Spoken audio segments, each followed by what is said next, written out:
Frankenstein, or the Modern Prometheus, by Mary Shelley. Volume 3, Chapter 1. Day after day, week after week, passed away on my return to Geneva, and I could not collect the courage to recommence my work. I feared the vengeance of the disappointed fiend, yet I was unable to overcome my repugnance to the task which was enjoined me. I found that I could not compose a female without again devoting several months to profound study and laborious disquisition. I had heard of some discoveries having been made by an English philosopher, the knowledge of which was material to my success, and I sometimes thought of obtaining my father's consent to visit England for this purpose, but I clung to every pretence of delay, and could not resolve to interrupt my returning tranquillity. My health, which had hitherto declined, was now very much restored, and my spirits, when unchecked by the memory of my unhappy promise, rose proportionably. My father saw this change with pleasure, and he turned his thoughts towards the best method of eradicating the remains of my melancholy, which every now and then would return by fits, and with a devouring blackness overcast the approaching sunshine. At these moments I took refuge in the most perfect solitude.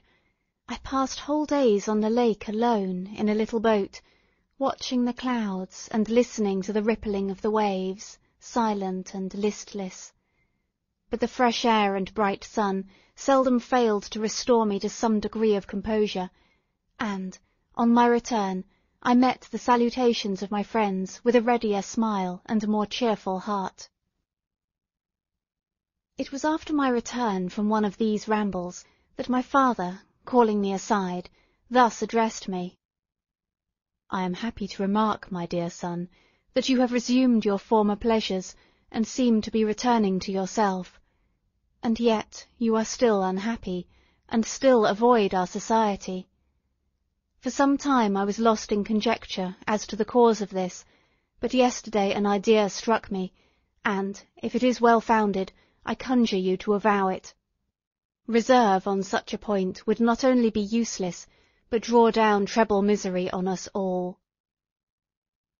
I trembled violently at this exordium, and my father continued, "I confess, my son, that I have always looked forward to your marriage with your cousin as the tie of our domestic comfort and the stay of my declining years. You were attached to each other from your earliest infancy, you studied together, and appeared in dispositions and tastes entirely suited to one another. But so blind is the experience of man, that what I conceived to be the best assistance to my plan may have entirely destroyed it. You, perhaps, regard her as your sister, without any wish that she might become your wife. Nay, you may have met with another whom you may love, and, considering yourself as bound in honour to your cousin, this struggle may occasion the poignant misery which you appear to feel." "My dear father, reassure yourself. I love my cousin tenderly and sincerely. I never saw any woman who excited, as Elizabeth does, my warmest admiration and affection. My future hopes and prospects are entirely bound up in the expectation of our union." "The expression of your sentiments on this subject, my dear Victor, gives me more pleasure than I have for some time experienced. If you feel thus, we shall assuredly be happy, however present events may cast a gloom over us. But it is this gloom which appears to have taken so strong a hold of your mind that I wish to dissipate. Tell me, therefore, whether you object to an immediate solemnization of the marriage. We have been unfortunate, and recent events have drawn us from that everyday tranquillity befitting my years and infirmities. You are younger, yet I do not suppose, possessed as you are of a competent fortune, that an early marriage would at all interfere with any future plans of honour and utility that you may have formed. Do not suppose, however, that I wish to dictate happiness to you, or that a delay on your part would cause me any serious uneasiness. Interpret my words with candour, and answer me, I conjure you, with confidence and sincerity." I listened to my father in silence, and remained for some time incapable of offering any reply. I revolved rapidly in my mind a multitude of thoughts, and endeavoured to arrive at some conclusion. Alas! To me the idea of an immediate union with my cousin was one of horror and dismay. I was bound by a solemn promise which I had not yet fulfilled, and dared not break. Or if I did, what manifold miseries might not impend over me and my devoted family? Could I enter into a festival with this deadly weight yet hanging around my neck and bowing me to the ground? I must perform my engagement, and let the monster depart with his mate, before I allowed myself to enjoy the delight of a union from which I expected peace. I remembered also the necessity imposed upon me of either journeying to England or entering into a long correspondence with those philosophers of that country whose knowledge and discoveries were of indispensable use to me in my present undertaking. The latter method of obtaining the desired intelligence was dilatory and unsatisfactory. Besides, any variation was agreeable to me, and I was delighted with the idea of spending a year or two in change of scene and variety of occupation, in absence from my family, during which period some event might happen which would restore me to them in peace and happiness. My promise might be fulfilled, and the monster have departed, or some accident might occur to destroy him, and put an end to my slavery for ever. These feelings dictated my answer to my father. I expressed a wish to visit England, but, concealing the true reasons of this request, I clothed my desires under the guise of wishing to travel and see the world, before I sat down for life within the walls of my native town. I urged my entreaty with earnestness, and my father was easily induced to comply, for a more indulgent and less dictatorial parent did not exist upon earth. Our plan was soon arranged. I should travel to Strasbourg, where Clerval would join me. Some short time would be spent in the towns of Holland, and our principal stay would be in England. We should return by France, and it was agreed that the tour should occupy the space of 2 years. My father pleased himself with the reflection that my union with Elizabeth should take place immediately on my return to Geneva. "These 2 years," said he, "will pass swiftly, and it will be the last delay that will oppose itself to your happiness. And indeed, I earnestly desire that period to arrive, when we shall all be united, and neither hopes nor fears to disturb our domestic calm." "I am content," I replied, "with your arrangement. By that time we shall both have become wiser, and I hope happier than we at present are." I sighed, but my father kindly forbore to question me further concerning the cause of my dejection. He hoped that new scenes, and the amusement of travelling, would restore my tranquillity. I now made arrangements for my journey, but one feeling haunted me, which filled me with fear and agitation. During my absence, I should leave my friends unconscious of the existence of their enemy, and unprotected from his attacks, exasperated as he might be by my departure. But he had promised to follow me wherever I might go, and would he not accompany me to England? This imagination was dreadful in itself, but soothing, inasmuch as it supposed the safety of my friends. I was agonized with the idea of the possibility that the reverse of this might happen. But through the whole period during which I was the slave of my creature, I allowed myself to be governed by the impulses of the moment, and my present sensations strongly intimated that the fiend would follow me, and exempt my family from the danger of his machinations. It was in the latter end of August that I again quitted my native country, to pass 2 years of exile. Elizabeth approved of the reasons of my departure, and only regretted that she had not the same opportunities of enlarging her experience and cultivating her understanding. She wept, however, as she bade me farewell, and entreated me to return happy and tranquil. "We all," said she, "depend upon you, and if you are miserable, what must be our feelings?" I threw myself into the carriage that was to convey me away, hardly knowing whither I was going, and careless of what was passing around. I remembered only, and it was with a bitter anguish that I reflected on it, to order that my chemical instruments should be packed to go with me, for I resolved to fulfil my promise while abroad, and return, if possible, a free man. Filled with dreary imaginations, I passed through many beautiful and majestic scenes, but my eyes were fixed and unobserving. I could only think of the bourne of my travels, and the work which was to occupy me whilst they endured. After some days spent in listless indolence, during which I traversed many leagues, I arrived at Strasbourg, where I waited 2 days for Clerval. He came. Alas, how great was the contrast between us! He was alive to every new scene, joyful when he saw the beauties of the setting sun, and more happy when he beheld it rise and recommence a new day. He pointed out to me the shifting colours of the landscape and the appearances of the sky. "This is what it is to live," he cried. "Now I enjoy existence. But you, Frankenstein, wherefore are you desponding and sorrowful?"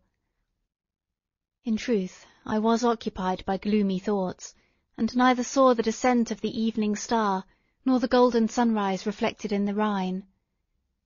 And you, my friend, would be far more amused with the journal of Clerval, who observed the scenery with an eye of feeling and delight, than to listen to my reflections. I, a miserable wretch, haunted by a curse that shut up every avenue to enjoyment. We had agreed to descend the Rhine in a boat from Strasbourg to Rotterdam, whence we might take shipping for London. During this voyage we passed many willowy islands, and saw several beautiful towns. We stayed a day at Mannheim, and on the 5th from our departure from Strasbourg arrived at Mayence.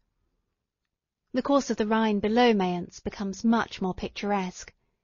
The river descends rapidly, and winds between hills, not high, but steep, and of beautiful forms. We saw many ruined castles standing on the edges of precipices, surrounded by black woods, high and inaccessible. This part of the Rhine, indeed, presents a singularly variegated landscape. In one spot you view rugged hills, ruined castles overlooking tremendous precipices, with the dark Rhine rushing beneath, and on the sudden turn of a promontory, flourishing vineyards, with green sloping banks and a meandering river, and populous towns occupy the scene. We travelled at the time of the vintage, and heard the song of the labourers as we glided down the stream. Even I, depressed in mind, and my spirits continually agitated by gloomy feelings, even I was pleased. I lay at the bottom of the boat, and as I gazed on the cloudless blue sky, I seemed to drink in a tranquillity to which I had long been a stranger. And if these were my sensations, who can describe those of Henry? He felt as if he had been transported to fairyland, and enjoyed a happiness seldom tasted by man. "I have seen," he said, "the most beautiful scenes of my own country. I have visited the lakes of Lucerne and Uri, where the snowy mountains descend almost perpendicularly to the water, casting black and impenetrable shades, which would cause a gloomy and mournful appearance, were it not for the most verdant islands that relieve the eye by their gay appearance. I have seen this lake agitated by a tempest, when the wind tore up whirlwinds of water, and gave you an idea of what the waterspout must be on the great oceans, and the waves dash with fury the base of the mountain, where the priest and his mistress were overwhelmed by an avalanche, and where their dying voices are still said to be heard amid the pauses of the nightly wind. I have seen the mountains of La Valais and the Pays de Vaud, but this country, Victor, pleases me more than all those wonders. The mountains of Switzerland are more majestic and strange, but there is a charm in the banks of this divine river that I never before saw equalled. Look at that castle which overhangs yon precipice, and that also on the island, almost concealed amongst the foliage of those lovely trees, and now that group of labourers coming home from among their vines, and that village half hid in the recess of the mountain. Oh, surely, the spirit that inhabits and guards this place has a soul more in harmony with man than those who pile a glacier, or retire to the inaccessible peaks of the mountains of our own country. Clerval, beloved friend, even now it delights me to record your words, and to dwell on the praise of which was so eminently deserving. He was a being formed in the very poetry of nature. His wild and enthusiastic imagination was chastened by the sensibility of his heart. His soul overflowed with ardent affections, and his friendship was of that devoted and wondrous nature that the worldly-minded teach us to look for only in the imagination. But even human sympathies were not sufficient to satisfy his eager mind. The scenery of external nature, which others regard only with admiration, he loved with ardour. The sounding cataract haunted him like a passion, the tall rock, the mountain, and the deep and gloomy wood, their colours and their forms were then to him an appetite, a feeling and a love that had no need of a remoter charm, by thought supplied, or any interest unborrowed from the eye. And where does he now exist? Is this gentle and lovely being lost for ever? Has this mind, so replete with ideas, imaginations fanciful and magnificent, which formed a world, whose existence depended on the life of its creator, has the mind perished? Does it now only exist in my memory? No, it is not thus. Your form so divinely wrought and beaming with beauty has decayed, but your spirit still visits and consoles your unhappy friend. Pardon this gush of sorrow. These ineffectual words are but a slight tribute to the unexampled worth of Henry, but they soothe my heart, overflowing with the anguish which his remembrance creates. I will proceed with my tale. Beyond Cologne we descended to the plains of Holland, and we resolved to post the remainder of our way, for the wind was contrary, and the stream of the river was too gentle to aid us. Our journey here lost the interest arising from beautiful scenery, but we arrived in a few days at Rotterdam, whence we proceeded by sea to England. It was on a clear morning, in the latter days of October, that I first saw the white cliffs of Britain. The banks of the Thames presented a new scene. They were flat but fertile, and almost every town was marked by the remembrance of some story. We saw Tilbury Fort, and remembered the Spanish Armada, Gravesend, Woolwich, and Greenwich, places which I had heard of even in my country. At length we saw the numerous steeples of London, St. Paul's towering above all, and the Tower famed in English history.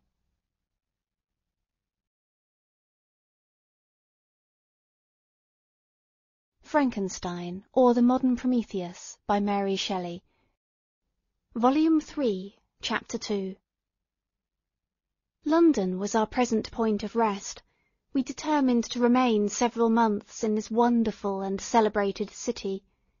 Clerval desired the intercourse of the men of genius and talent who flourished at this time, but this was with me a secondary object. I was principally occupied with the means of obtaining the information necessary for the completion of my promise, and quickly availed myself of the letters of introduction that I had brought with me, addressed to the most distinguished natural philosophers. If this journey had taken place during my days of study and happiness, it would have afforded me inexpressible pleasure. But a blight had come over my existence, and I only visited these people for the sake of the information they might give me on the subject in which my interest was so terribly profound. Company was irksome to me. When alone, I could fill my mind with the sights of heaven and earth. The voice of Henry soothed me, and I could thus cheat myself into a transitory peace. But busy, uninteresting, joyous faces brought back despair to my heart. I saw an insurmountable barrier placed between me and my fellow men. This barrier was sealed with the blood of William and Justine, and to reflect on the events connected with those names filled my soul with anguish. But in Clerval I saw the image of my former self. He was inquisitive and anxious to gain experience and instruction. The difference of manners which he observed was, to him, an inexhaustible source of instruction and amusement. He was for ever busy, and the only check to his enjoyments was my sorrowful and dejected mien. I tried to conceal this as much as possible, that I might not debar him from the pleasures natural to one who was entering on a new scene of life, undisturbed by any care or bitter recollection. I often refused to accompany him, alleging another engagement, that I might remain alone. I now also began to collect the materials necessary for my new creation, and this was to me like the torture of single drops of water continually falling on the head. Every thought that was devoted to it was an extreme anguish, and every word that I spoke in allusion to it caused my lips to quiver and my heart to palpitate. After passing some months in London, we received a letter from a person in Scotland who had formerly been our visitor at Geneva. He mentioned the beauties of his native country, and asked if those were not sufficient allurements to induce us to prolong our journey as far north as Perth, where he resided. Clerval eagerly desired to accept this invitation, and I, although I abhorred society, wished to view again mountains and streams, and all the wondrous works with which nature adorns her chosen dwelling-places. We quitted London on the 27th of March, and remained a few days at Windsor, rambling in its beautiful forest. This was a new scene to us mountaineers. The majestic oaks, the quantity of game, and the herds of stately deer were all novelties to us. From thence we proceeded to Oxford. As we entered the city, our minds were filled with the remembrance of the events that had been transacted there more than a century and a half before. It was here that Charles I had collected his forces. This city had remained faithful to him, after the whole nation had forsaken his cause to join the standard of Parliament and liberty. The memory of that unfortunate king, and his companions, the amiable Falkland, the insolent Goring, his queen and son, gave a peculiar interest to every part of the city where they might be supposed to have inhabited. The spirit of elder days found a dwelling here, and we delighted to trace its footsteps. If these feelings had not found an imaginary gratification, the appearance of the city had yet in itself sufficient beauty to obtain our admiration. The colleges are ancient and picturesque, the streets almost magnificent, and the lovely Isis, which flows beside it through meadows of exquisite verdure, is spread forth into a placid expanse of waters, which reflects its majestic assemblage of towers and spires and domes, embosomed among aged trees. I enjoyed this scene, and yet my enjoyment was embittered both by the memory of the past and the anticipation of the future. I was formed for peaceful happiness. During my youthful days discontent never visited my mind, and if I was ever overcome by ennui, the sight of what is beautiful in nature, or the study of what is excellent and sublime in the productions of man, could always interest my heart and communicate elasticity to my spirits. But I am a blasted tree, the bolt has entered my soul, and I felt then that I should survive to exhibit what I shall soon cease to be, a miserable spectacle of wrecked humanity, pitiable to others and abhorrent to myself. We passed a considerable period at Oxford, rambling among its environs, and endeavouring to identify every spot which might relate to the most animating epoch of English history. Our little voyages of discovery were often prolonged by the successive objects that presented themselves. We visited the tomb of the illustrious Hampden, and the field on which that patriot fell. For a moment my soul was elevated, from its debasing and miserable fears, to contemplate the divine ideas of liberty and self-sacrifice, of which these sites were the monuments and the remembrances. For an instant I dared to shake off my chains, and look around me with a free and lofty spirit, but the iron had eaten into my flesh, and I sank again, trembling and hopeless, into my miserable self. We left Oxford with regret, and proceeded to Matlock, which was our next place of rest. The country in the neighbourhood of this village resembles, to a greater degree, the scenery of Switzerland, but everything is on a lower scale, and the green hills want the crown of distant white Alps, which always attend on the piny mountains of my native country. We visited the wondrous cave, and the little cabinets of natural history, where the curiosities are disposed in the same manner as in the collections at Cerveaux and Chamounix. The latter name made me tremble when pronounced by Henry, and I hastened to quit Matlock, with which that terrible scene was thus associated. From Derby, still journeying northward, we passed 2 months in Cumberland and Westmoreland. I could now almost fancy myself among the Swiss mountains. The little patches of snow which yet lingered on the northern sides of the mountains, the lakes, and the dashing of the rocky streams, were all familiar and dear sights to me. Here also we made some acquaintances, who almost contrived to cheat me into happiness. The delight of Clerval was proportionably greater than mine. His mind expanded in the company of men of talent, and he found in his own nature greater capacities and resources than he could have imagined himself to have possessed while he associated with his inferiors. "I could pass my life here," said he to me, "and among these mountains I should scarcely regret Switzerland and the Rhine." But he found that a traveller's life is one that includes much pain amidst its enjoyments. His feelings are for ever on the stretch, and when he begins to sink into repose, he finds himself obliged to quit that on which he rests in pleasure for something new, which again engages his attention, and which also he forsakes for other novelties.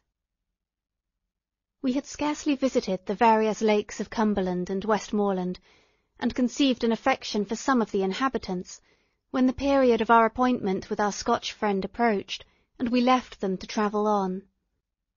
For my own part I was not sorry. I had now neglected my promise for some time, and I feared the effects of the demon's disappointment. He might remain in Switzerland and wreak his vengeance on my relatives. This idea pursued me and tormented me at every moment from which I might otherwise have snatched repose and peace. I waited for my letters with feverish impatience.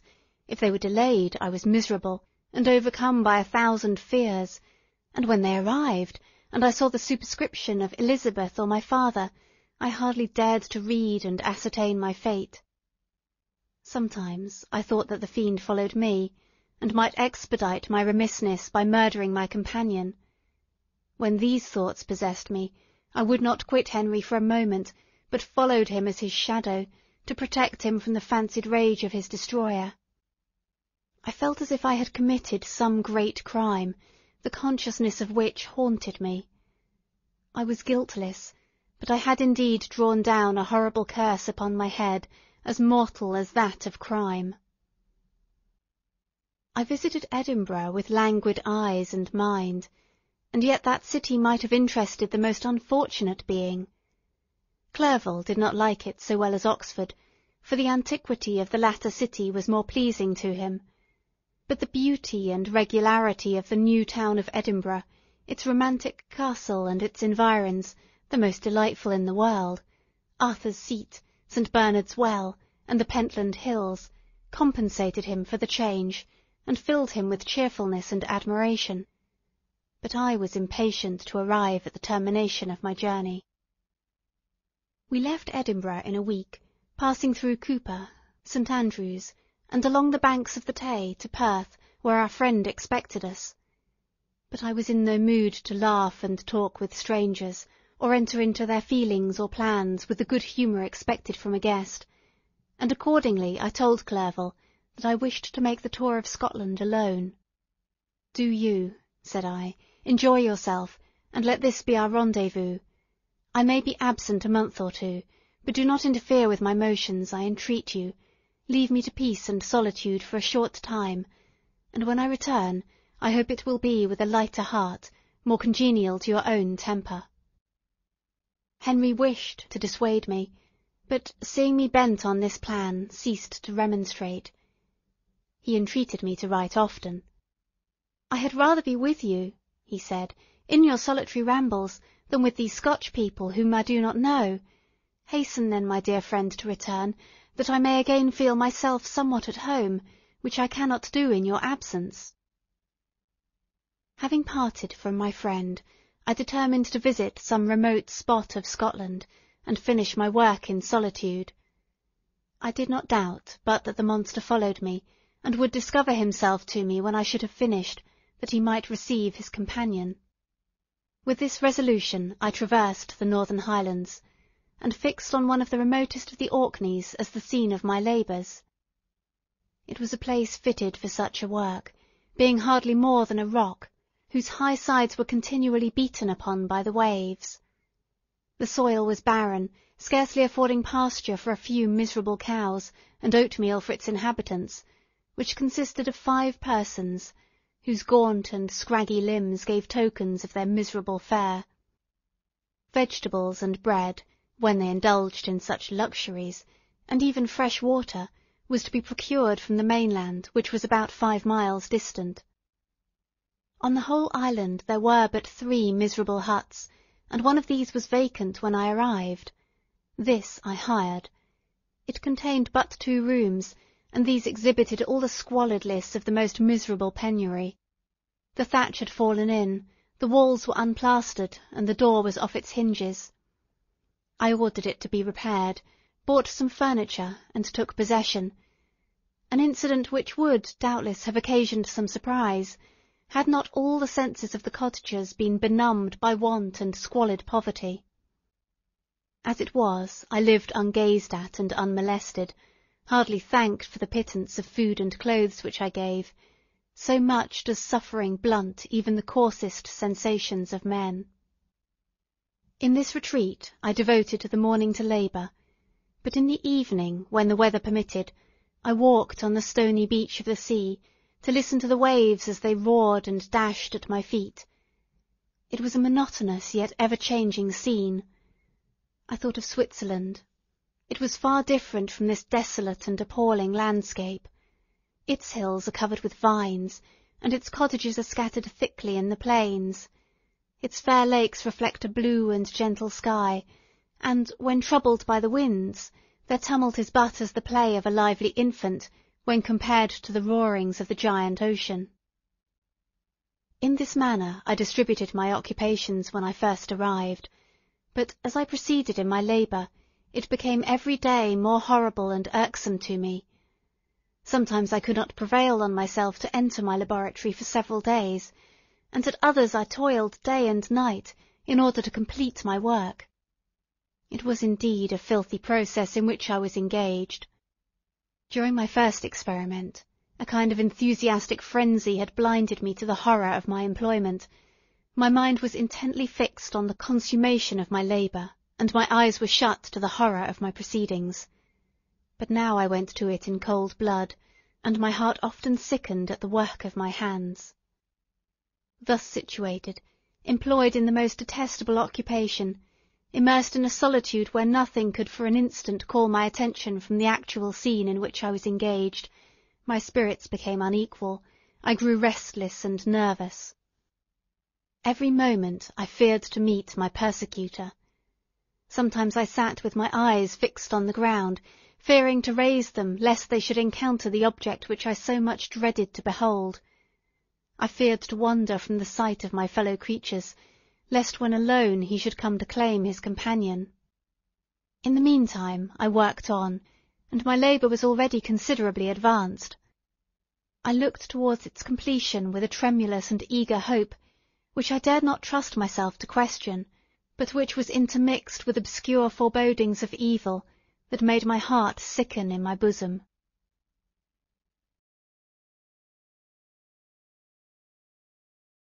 Frankenstein, or the Modern Prometheus, by Mary Shelley. Volume 3, Chapter 3. I sat one evening in my laboratory. The sun had set, and the moon was just rising from the sea. I had not sufficient light for my employment, and I remained idle, in a pause of consideration of whether I should leave my labour for the night, or hasten its conclusion by an unremitting attention to it. As I sat, a train of reflection occurred to me, which led me to consider the effects of what I was now doing. 3 years before I was engaged in the same manner, and had created a fiend whose unparalleled barbarity had desolated my heart, and filled it for ever with the bitterest remorse. I was now about to form another being, of whose dispositions I was alike ignorant, she might become 10,000 times more malignant than her mate, and delight for its own sake in murder and wretchedness. He had sworn to quit the neighbourhood of man, and hide himself in deserts, but she had not, and she, who in all probability was to become a thinking and reasoning animal, might refuse to comply with a compact made before her creation. They might even hate each other.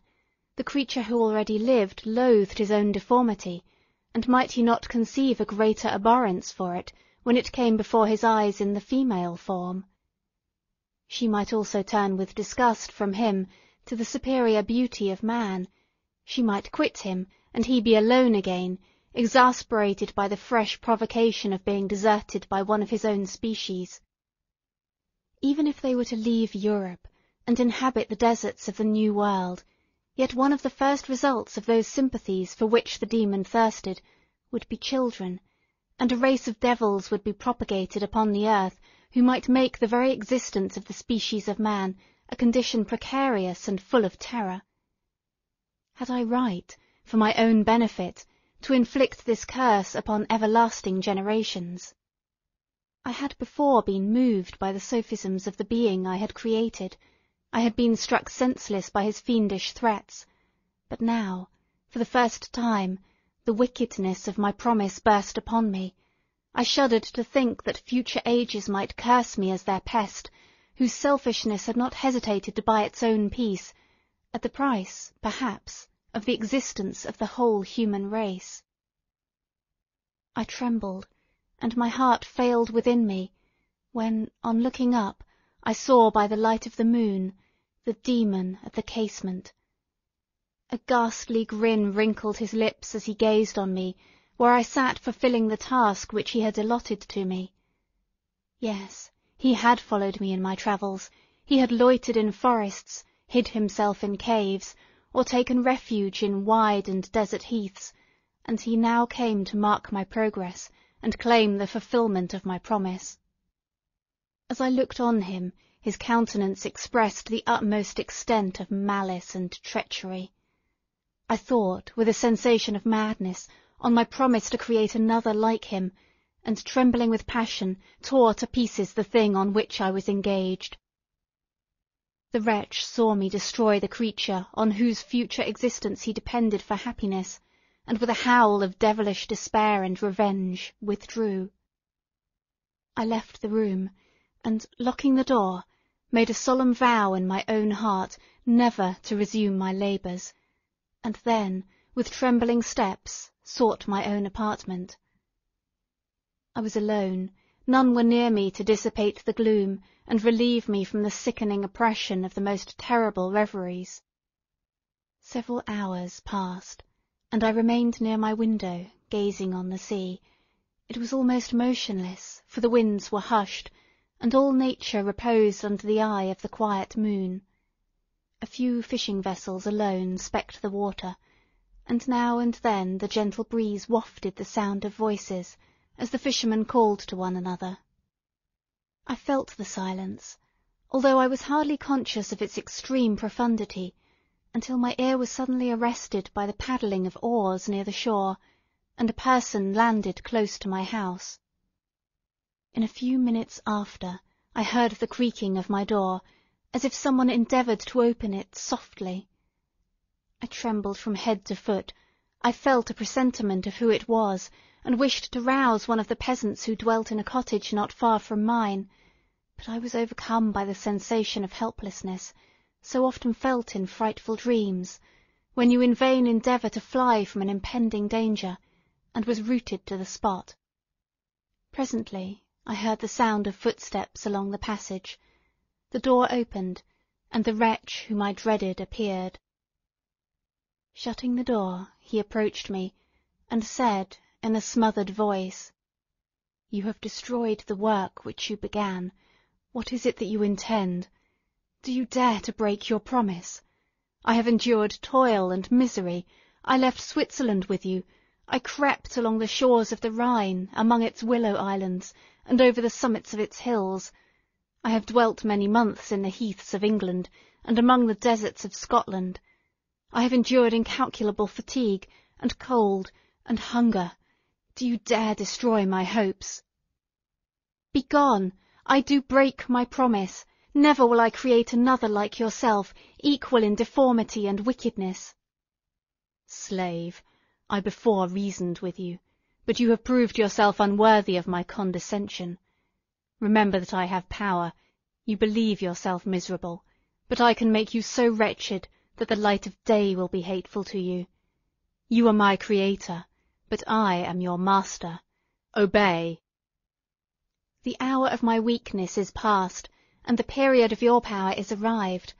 Your threats cannot move me to do an act of wickedness, but they confirm me in a determination of not creating you a companion in vice. Shall I, in cool blood, set loose upon the earth a demon whose delight is in death and wretchedness? Begone, I am firm, and your words will only exasperate my rage. The monster saw my determination in my face, and gnashed his teeth in the impotence of anger. "Shall each man," cried he, "find a wife for his bosom, and each beast have his mate, and I be alone? I had feelings of affection, and they were requited by detestation and scorn. Man, you may hate, but beware, your hours will pass in dread and misery, and soon the bolt will fall which must ravish from you your happiness for ever. Are you to be happy, while I grovel in the intensity of my wretchedness? You can blast my other passions, but revenge remains, revenge henceforth dearer than light or food. I may die, but first you, my tyrant and tormentor, shall curse the sun that gazes on your misery. Beware, for I am fearless, and therefore powerful. I will watch with the wiliness of a snake, that I may sting with its venom. Man, you shall repent of the injuries you inflict. Devil, cease, and do not poison the air with these sounds of malice. I have declared my resolution to you, and I am no coward to bend beneath words. Leave me, I am inexorable. It is well. I go, but remember, I shall be with you on your wedding night. I started forward and exclaimed, "Villain! Before you sign my death warrant, be sure that you are yourself safe." I would have seized him, but he eluded me, and quitted the house with precipitation. In a few moments I saw him in his boat, which shot across the waters with an arrowy swiftness, and was soon lost amidst the waves. All was again silent, but his words rung in my ears. I burned with rage to pursue the murderer of my peace, and precipitate him into the ocean. I walked up and down my room, hastily and perturbed, while my imagination conjured up 1,000 images to torment and sting me. Why had I not followed him, and closed with him in mortal strife? But I had suffered him to depart, and he had directed his course towards the mainland. I shuddered to think who might be the next victim sacrificed to his insatiate revenge. And then I thought again of his words, "I will be with you on your wedding night." That, then, was the period fixed for the fulfilment of my destiny. In that hour I should die, and at once satisfy and extinguish his malice. The prospect did not move me to fear, yet when I thought of my beloved Elizabeth, of her tears and endless sorrow, when she should find her lover so barbarously snatched from her, tears, the first I had shed for many months, streamed from my eyes, and I resolved not to fall before my enemy without a bitter struggle. The night passed away, and the sun rose from the ocean. My feelings became calmer, if it may be called calmness, when the violence of rage sinks into the depths of despair. I left the house, the horrid scene of the last night's contention, and walked on the beach of the sea, which I almost regarded as an insuperable barrier between me and my fellow beings. Nay, a wish that such should prove the fact stole across me. I desired that I might pass my life on that barren rock, wearily, it is true, but uninterrupted by any sudden shock of misery. If I returned, it was to be sacrificed, or to see those whom I most loved die under the grasp of a demon whom I had myself created. I walked about the isle like a restless spectre, separated from all it loved, and miserable in the separation. When it became noon, and the sun rose higher, I lay down on the grass, and was overpowered by a deep sleep. I had been awake the whole of the preceding night, my nerves were agitated, and my eyes inflamed by watching and misery.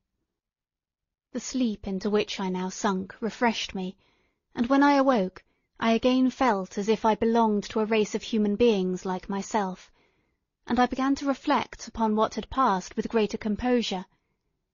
Yet the words of the fiend rung in my ears like a death-knell. They appeared like a dream, yet distinct and oppressive as a reality. The sun had far descended, and I still sat on the shore, satisfying my appetite, which had become ravenous, with an oaten cake, when I saw a fishing boat land close to me, and one of the men brought me a packet. It contained letters from Geneva, and one from Clerval entreating me to join him. He said that nearly a year had elapsed since we had quitted Switzerland, and France was yet unvisited. He entreated me, therefore, to leave my solitary isle, and meet him at Perth in a week from that time, when we might arrange the plan of our future proceedings. This letter in a degree recalled me to life, and I determined to quit my island at the expiration of 2 days. Yet, before I departed, there was a task to perform, on which I shuddered to reflect. I must pack my chemical instruments, and for that purpose I must enter the room which had been the scene of my odious work, and I must handle those utensils, the sight of which was sickening to me. The next morning, at daybreak, I summoned sufficient courage, and unlocked the door of my laboratory. The remains of the half-finished creature, whom I had destroyed, lay scattered on the floor, and I almost felt as if I had mangled the living flesh of a human being. I paused to collect myself, and then entered the chamber. With trembling hand I conveyed the instruments out of the room, but I reflected that I ought not to leave the relics of my work to excite the horror and suspicion of the peasants, and I accordingly put them into a basket with a great quantity of stones, and laying them up, determined to throw them into the sea that very night, and in the meantime I sat upon the beach, employed in cleaning and arranging my chemical apparatus. Nothing could be more complete than the alteration that had taken place in my feelings since the night of the appearance of the demon. I had before regarded my promise with a gloomy despair, as a thing that, with whatever consequences, must be fulfilled, but I now felt as if a film had been taken from before my eyes, and that I, for the first time, saw clearly. The idea of renewing my labours did not for one instant occur to me. The threat I had heard weighed on my thoughts, but I did not reflect that a voluntary act of mine could avert it. I had resolved in my own mind that to create another like the fiend I had first made would be an act of the basest and most atrocious selfishness, and I banished from my mind every thought that could lead to a different conclusion. Between 2 and 3 in the morning the moon rose, and I then, putting my basket aboard a little skiff, sailed out about 4 miles from the shore. The scene was perfectly solitary. A few boats were returning towards land, but I sailed away from them. I felt as if I was about the commission of a dreadful crime, and avoided with shuddering anxiety any encounter with my fellow creatures. At one time the moon, which had before been clear, was suddenly overspread by a thick cloud, and I took advantage of the moment of darkness, and cast my basket into the sea. I listened to the gurgling sound as it sank, and then sailed away from the spot. The sky became clouded, but the air was pure, although chilled by the north-east breeze that was then rising. But it refreshed me, and filled me with such agreeable sensations that I resolved to prolong my stay on the water, and, fixing the rudder in a direct position, stretched myself at the bottom of the boat. Clouds hid the moon, everything was obscure, and I heard only the sound of the boat as its keel cut through the waves. The murmur lulled me, and in a short time I slept soundly. I do not know how long I remained in this situation, but when I awoke I found that the sun had already mounted considerably. The wind was high, and the waves continually threatened the safety of my little skiff. I found that the wind was northeast, and must have driven me far from the coast from which I had embarked. I endeavoured to change my course, but quickly found that, if I again made the attempt, the boat would be instantly filled with water. Thus situated, my only resource was to drive before the wind. I confess that I felt a few sensations of terror. I had no compass with me, and was so little acquainted with the geography of this part of the world that the sun was of little benefit to me. I might be driven into the wide Atlantic, and feel all the tortures of starvation, or be swallowed up in the immeasurable waters that roared and buffeted around me.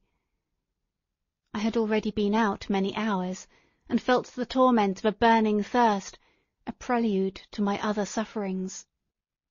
I looked on the heavens, which were covered by clouds that flew before the wind, only to be replaced by others. I looked upon the sea, it was to be my grave. "Fiend," I exclaimed, "your task is already fulfilled." I thought of Elizabeth, of my father, and of Clerval, and sunk into a reverie so despairing and frightful that even now, when the scene is on the point of closing before me for ever, I shudder to reflect on it. Some hours passed thus, but by degrees, as the sun declined towards the horizon, the wind died away into a gentle breeze, and the sea became free from breakers. But these gave place to a heavy swell. I felt sick, and hardly able to hold the rudder, when suddenly I saw a line of high land towards the south. Almost spent as I was by fatigue, and the dreadful suspense I endured for several hours, this sudden certainty of life rushed like a flood of warm joy to my heart, and tears gushed from my eyes. How mutable are our feelings, and how strange is that clinging love we have of life, even in the excess of misery!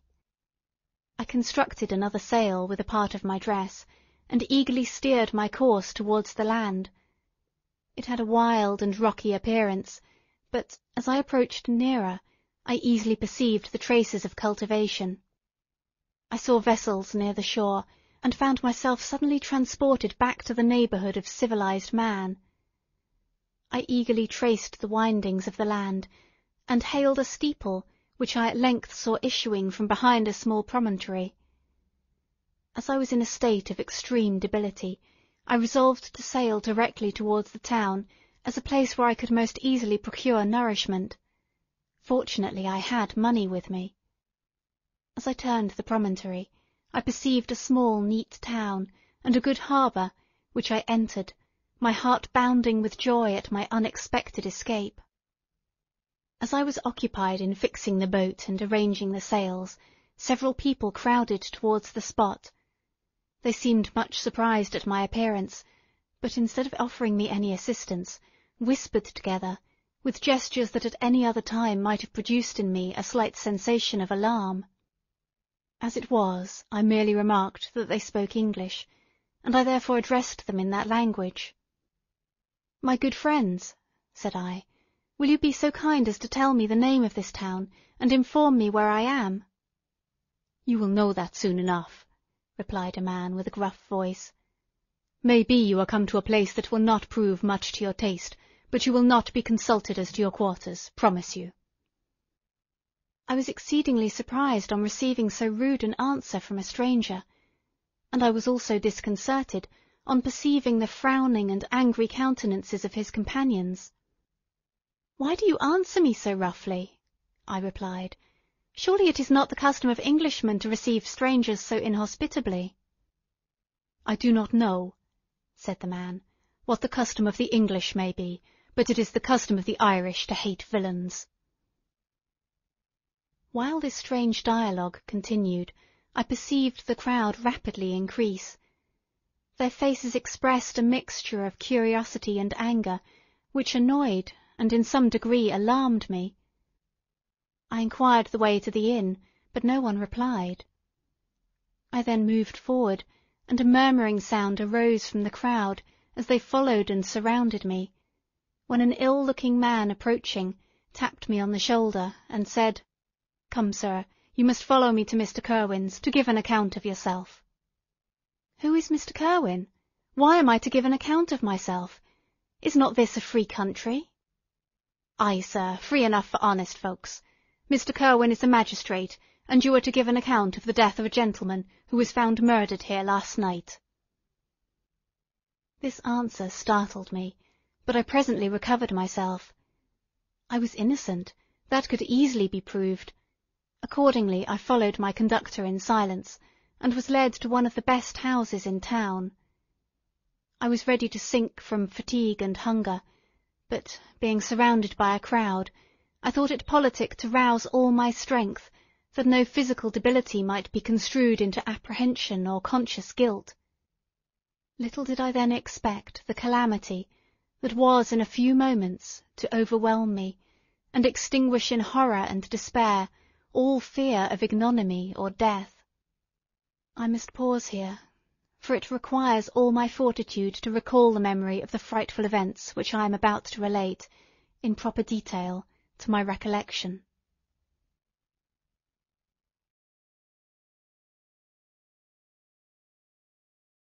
Frankenstein, or the Modern Prometheus, by Mary Shelley. Volume 3, Chapter 4. I was soon introduced into the presence of the magistrate, an old, benevolent man, with calm and mild manners. He looked upon me, however, with some degree of severity, and then, turning towards my conductors, he asked who appeared as witnesses on this occasion. About half a dozen men came forward, and one being selected by the magistrate, he deposed that he had been out fishing the night before with his son and brother-in-law, Daniel Nugent, when, about 10 o'clock, they observed a strong northerly blast rising, and they accordingly put in for port. It was a very dark night, as the moon had not yet risen. They did not land at the harbour, but, as they had been accustomed, at a creek about 2 miles below. He walked on first, carrying a part of the fishing tackle, and his companions followed him at some distance. As he was proceeding along the sands, he struck his foot against something, and fell at his length on the ground.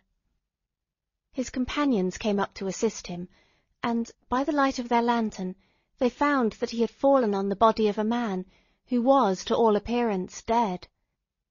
Their first supposition was that it was the corpse of some person who had been drowned, and was thrown on shore by the waves, but upon examination they found that the clothes were not wet, and even that the body was not then cold. They instantly carried it to the cottage of an old woman near the spot, and endeavoured, but in vain, to restore it to life. He appeared to be a handsome young man, about 25 years of age. He had apparently been strangled, for there was no sign of any violence, except the black mark of fingers on his neck. The first part of this deposition did not in the least interest me, but when the mark of the fingers was mentioned, I remembered the murder of my brother, and felt myself extremely agitated. My limbs trembled, and a mist came over my eyes, which obliged me to lean on a chair for support. The magistrate observed me with a keen eye, and of course drew an unfavourable augury from my manner. The son confirmed his father's account, but when Daniel Nugent was called, he swore positively that, just before the fall of his companion, he saw a boat, with a single man in it, at a short distance from the shore, and, as far as he could judge from the light of a few stars, it was the same boat in which I had just landed. A woman deposed that she lived near the beach, and was standing at the door of her cottage waiting for the return of the fishermen, about an hour before she heard of the discovery of the body, when she saw a boat, with only one man in it, push off from that part of the shore where the corpse was afterwards found. Another woman confirmed the account of the fishermen having brought the body into their house, It was not cold. They put it into a bed and rubbed it, and Daniel went to the town for an apothecary, but life was quite gone. Several other men were examined concerning my landing, and they agreed that, with the strong north wind that had arisen during the night, it was very probable that I had beaten about for many hours, and had been obliged to return nearly to the same spot from which I had departed. Besides, they observed that it appeared that I had brought the body from another place, and it was likely that, as I did not appear to know the shore, I might have put into the harbour, ignorant of the distance of the town from the place where I had deposited the corpse. Mr. Kirwin, on hearing this evidence, desired that I should be taken into the room where the body lay for interment, that it might be observed what effect the sight of it would produce upon me. This idea was probably suggested by the extreme agitation I had exhibited when the mode of the murder had been described. I was accordingly conducted, by the magistrate and several other persons, to the inn. I could not help being struck by the strange coincidences that had taken place during this eventful night, but knowing that I had been conversing with several persons in the island I had inhabited about the time that the body had been found, I was perfectly tranquil as to the consequences of the affair. I entered the room where the corpse lay, and was led up to the coffin. How can I describe my sensations on beholding it? I feel yet parched with horror, nor can I reflect on that terrible moment without shuddering and agony that faintly reminds me of the anguish of the recognition. The trial, the presence of the magistrate and witnesses, passed like a dream from my memory, when I saw the lifeless form of Henry Clerval stretched before me. I gasped for breath, and throwing myself on the body, I exclaimed, "Have my murderous machinations deprived you also, my dearest Henry, of life? 2 others I have already destroyed, other victims await their destiny, but you, Clerval, my friend, my benefactor!" The human frame could no longer support the agonizing suffering that I endured, and I was carried out of the room in strong convulsions. A fever succeeded to this. I lay for 2 months on the point of death. My ravings, as I afterwards heard, were frightful. I called myself the murderer of William, of Justine, and of Clerval. Sometimes I entreated my attendants to assist me in the destruction of the fiend by whom I was tormented, and at others I felt the fingers of the monster already grasping my neck, and screamed aloud with agony and terror. Fortunately, as I spoke my native language, Mr. Kirwin alone understood me, but my gestures and bitter cries were sufficient to affright the other witnesses. Why did I not die? More miserable than man ever was before, why did I not sink into forgetfulness and rest? Death snatches away many blooming children, the only hopes of their doting parents. How many brides and youthful lovers have been one day in the bloom of health and hope, and the next a prey for worms and the decay of the tomb? Of what materials was I made, that I could thus resist so many shocks, which, like the turning of the wheel, continually renewed the torture? But I was doomed to live, and in 2 months found myself, as awakening from a dream, stretched on a wretched bed, surrounded by jailers, turnkeys, bolts, and all the miserable apparatus of a dungeon. It was morning, I remember, when I thus awoke to understanding. I had forgotten the particulars of what had happened, and only felt as if some great misfortune had suddenly overwhelmed me. But when I looked around, and saw the barred windows, and the squalidness of the room in which I was, all flashed across my memory, and I groaned bitterly. This sound disturbed an old woman who was sleeping in a chair beside me. She was a hired nurse, the wife of one of the turnkeys, and her countenance expressed all those bad qualities which often characterize that class. The lines of her face were hard and rude, like that of persons accustomed to see, without sympathizing in, sights of misery. Her tone expressed her entire indifference. She addressed me in English, and the voice struck me as one that I had heard during my sufferings. "Are you better now, sir?" said she. I replied in the same language, with a feeble voice. "I believe I am, but if it all be true, if indeed I did not dream, I am sorry that I am still alive to feel this misery and horror."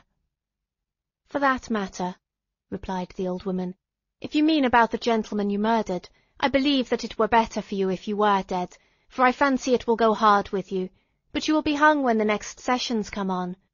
However, that's none of my business. I am sent to nurse you and get you well. I do my duty with a safe conscience. It were well if everybody did the same."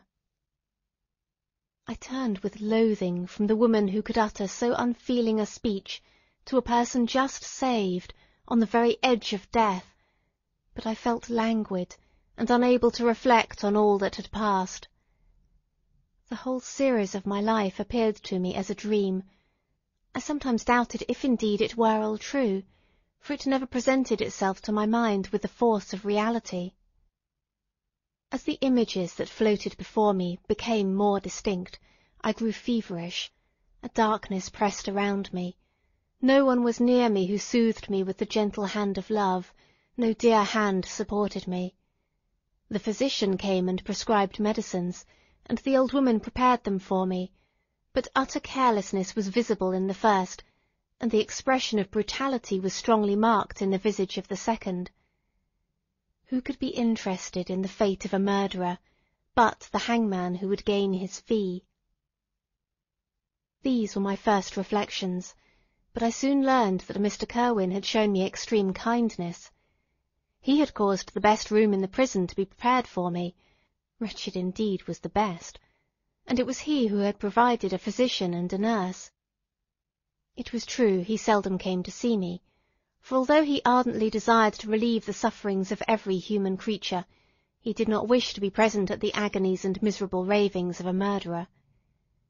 He came, therefore, sometimes, to see that I was not neglected, but his visits were short and at long intervals. One day, when I was gradually recovering, I was seated in a chair, my eyes half open, and my cheeks livid like those in death. I was overcome by gloom and misery, and often reflected I had better seek death than remain miserably pent up, only to be let loose in a world replete with wretchedness. At one time I considered whether I should not declare myself guilty, and suffer the penalty of the law, less innocent than poor Justine had been. Such were my thoughts when the door of my apartment was opened, and Mr. Kirwin entered. His countenance expressed sympathy and compassion.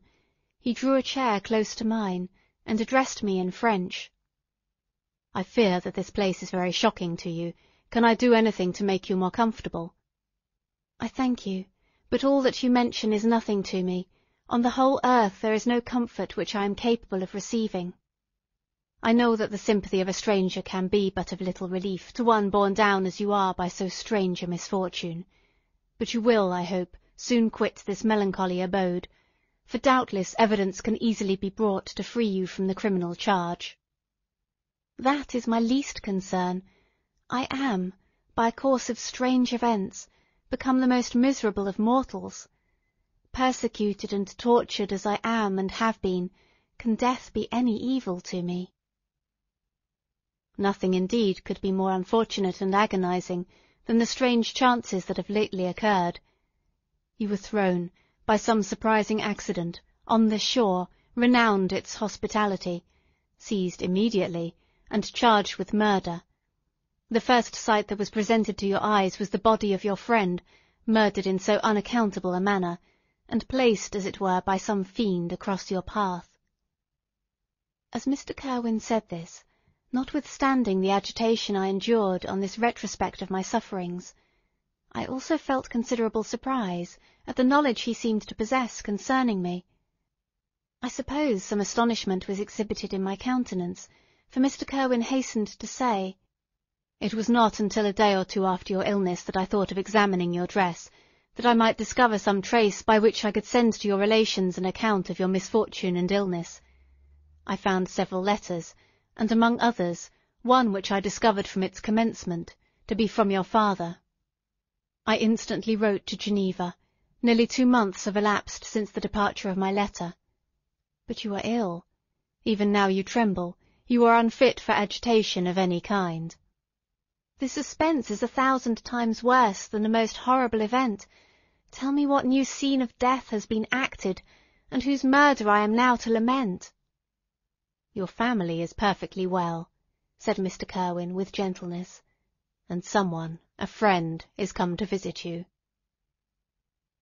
I know not by what chain of thought the idea presented itself, but it instantly darted into my mind that the murderer had come to mock at my misery and taunt me with the death of Clerval, as a new incitement for me to comply with his hellish desires. I put my hand before my eyes, and cried out in agony, "Oh, take him away! I cannot see him! For God's sake, do not let him enter!" Mr. Kirwin regarded me with a troubled countenance. He could not help regarding my exclamation as a presumption of my guilt, and said, in rather a severe tone, "I should have thought, young man, that the presence of your father would have been welcome, instead of inspiring such violent repugnance." "My father!" cried I, while every feature and every muscle was relaxed from anguish to pleasure. "Is my father indeed come? How kind! How very kind! But where is he? Why does he not hasten to me?" My change of manner surprised and pleased the magistrate. Perhaps he thought that my former exclamation was a momentary return of delirium, and now he instantly resumed his former benevolence. He rose and quitted the room with my nurse, and in a moment my father entered it. Nothing at this moment could have given me greater pleasure than the arrival of my father. I stretched out my hand to him, and cried, "Are you then safe? And Elizabeth, and Ernest?" My father calmed me with assurances of their welfare, and endeavoured, by dwelling on these subjects so interesting to my heart, to raise my desponding spirits, but he soon felt that a prison cannot be the abode of cheerfulness. "What a place is this that you inhabit, my son?" said he, looking mournfully at the barred windows and wretched appearance of the room. "You travelled to seek happiness, but a fatality seems to pursue you. And poor Clerval!" The name of my unfortunate and murdered friend was an agitation too great to be endured in my weak state. I shed tears. "Alas! Alas! Yes, my father," replied I. "Some destiny of the most horrible kind hangs over me, and I must live to fulfil it, or surely I should have died on the coffin of Henry." We were not allowed to converse for any length of time, for the precarious state of my health rendered every precaution necessary that could ensure tranquillity. Mr. Kirwin came in and insisted that my strength should not be exhausted by too much exertion. But the appearance of my father was to me like that of my good angel, and I gradually recovered my health. As my sickness quitted me, I was absorbed by a gloomy and black melancholy that nothing could dissipate. The image of Clerval was for ever before me, ghastly and murdered. More than once the agitation into which these reflections threw me made my friends dread a dangerous relapse. Alas! Why did they preserve so miserable and detested a life? It was surely that I might fulfil my destiny, which is now drawing to a close. Soon, oh very soon, will death extinguish these throbbings, and relieve me from the mighty weight of anguish that bears me to the dust. And in executing the award of justice, I shall also sink to rest. Then the appearance of death was distant, although the wish was ever present to my thoughts, and I often sat for hours motionless and speechless, wishing for some mighty revolution that might bury me and my destroyer in its ruins. The season of the assizes approached. I had already been 3 months in prison, and although I was still weak, and in continual danger of a relapse, I was obliged to travel nearly 100 miles to the county town where the court was held. Mr. Kirwin charged himself with every care of collecting witnesses and arranging my defence. I was spared the disgrace of appearing publicly as a criminal, as the case was not brought before the court that decides on life and death. the grand jury rejected the bill, on its being proved that I was on the Orkney Islands at the hour the body of my friend was found, and a fortnight after my removal I was liberated from prison. My father was enraptured on finding me freed from the vexations of a criminal charge, that I was again allowed to breathe the fresh atmosphere, and allowed to return to my native country. I did not participate in these feelings, for to me the walls of a dungeon or a palace were alike hateful. The cup of life was poisoned for ever, and although the sun shone upon me, as upon the happy and gay of heart, I saw around me nothing but a dense and frightful darkness, penetrated by no light but the glimmer of two eyes that glared upon me. Sometimes they were the expressive eyes of Henry, languishing in death, the black orbs nearly covered by the lids, and the long black lashes that fringed them. Sometimes it was the watery, clouded eyes of the monster, as I first saw them in my chamber at Ingolstadt. My father tried to awaken in me the feelings of affection. He talked of Geneva, which I should soon visit, of Elizabeth and Ernest, but these words only drew deep groans from me. Sometimes, indeed, I felt a wish for happiness, and thought with melancholy delight of my beloved cousin, or longed with a devouring maladie de paix to see once more the blue lake and rapid Rhone that had been so dear to me in early childhood. But my general state of feeling was a torpor, in which a prison was as welcome a residence as the divinest scene in nature, and these fits were seldom interrupted but by paroxysms of anguish and despair. At these moments I often endeavoured to put an end to the existence I loathed, and it required unceasing attendance and vigilance to restrain me from committing some dreadful act of violence. I remember, as I quitted the prison, I heard one of the men say, "He may be innocent of the murder, but he certainly has a bad conscience." These words struck me. A bad conscience! Yes, surely I had one. William, Justine, and Clerval had died through my infernal machinations. "And whose death," cried I, "is to finish the tragedy? Ah, my father, do not remain in this wretched country. Take me where I may forget myself, my existence, and all the world." My father easily acceded to my desire, and after having taken leave of Mr. Kirwin, we hastened to Dublin. I felt as if I was relieved from a heavy weight, when the packet sailed with a fair wind from Ireland, and I had quitted for ever the country which had been to me the scene of so much misery. It was midnight. My father slept in the cabin, and I lay on the deck, looking at the stars, and listening to the dashing of the waves. I hailed the darkness that shut Ireland from my sight, and my pulse beat with a feverish joy, when I reflected that I should soon see Geneva. The past appeared to me in the light of a frightful dream, yet the vessel in which I was, the wind that blew me from the detested shore of Ireland, and the sea which surrounded me, told me too forcibly that I was deceived by no vision, and that Clerval, my friend and dearest companion, had fallen a victim to me and the monster of my creation. I repassed, in my memory, my whole life, my quiet happiness while residing with my family in Geneva, the death of my mother, and my departure for Ingolstadt. I remembered shuddering at the mad enthusiasm that hurried me on to the creation of my hideous enemy, and I called to mind the night during which he first lived. I was unable to pursue the train of thought. 1,000 feelings pressed upon me, and I wept bitterly. Ever since my recovery from the fever, I had been in the custom of taking every night a small quantity of laudanum, for it was by means of this drug only that I was enabled to gain the rest necessary for the preservation of life. Oppressed by the recollection of my various misfortunes, I now took a double dose, and soon slept profoundly. But sleep did not afford me respite from thought and misery. My dreams presented 1,000 objects that scared me. Towards morning I was possessed by a kind of nightmare. I felt the fiend's grasp on my neck, and could not free myself from it. Groans and cries rung in my ears. My father, who was watching over me, perceiving my restlessness, awoke me, and pointed to the port of Holyhead, which we were now entering.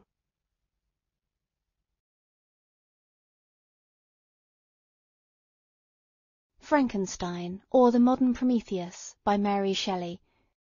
Volume 3, Chapter 5. We had resolved not to go to London, but to cross the country to Portsmouth, and thence to embark for Havre. I preferred this plan principally because I dreaded to see again those places in which I had enjoyed a few moments of tranquillity with my beloved Clerval. I thought with horror of seeing again those persons whom we had been accustomed to visit together, and who might make inquiries concerning an event, the very remembrance of which made me feel again the pang I endured when I gazed on his lifeless form in the inn at... As for my father, his desires and exertions were bounded to again seeing me restored to health and peace of mind. His tenderness and attentions were unremitting. My grief and gloom was obstinate, but he would not despair. Sometimes he thought that I felt deeply the degradation of being obliged to answer a charge of murder, and he endeavoured to prove to me the futility of pride.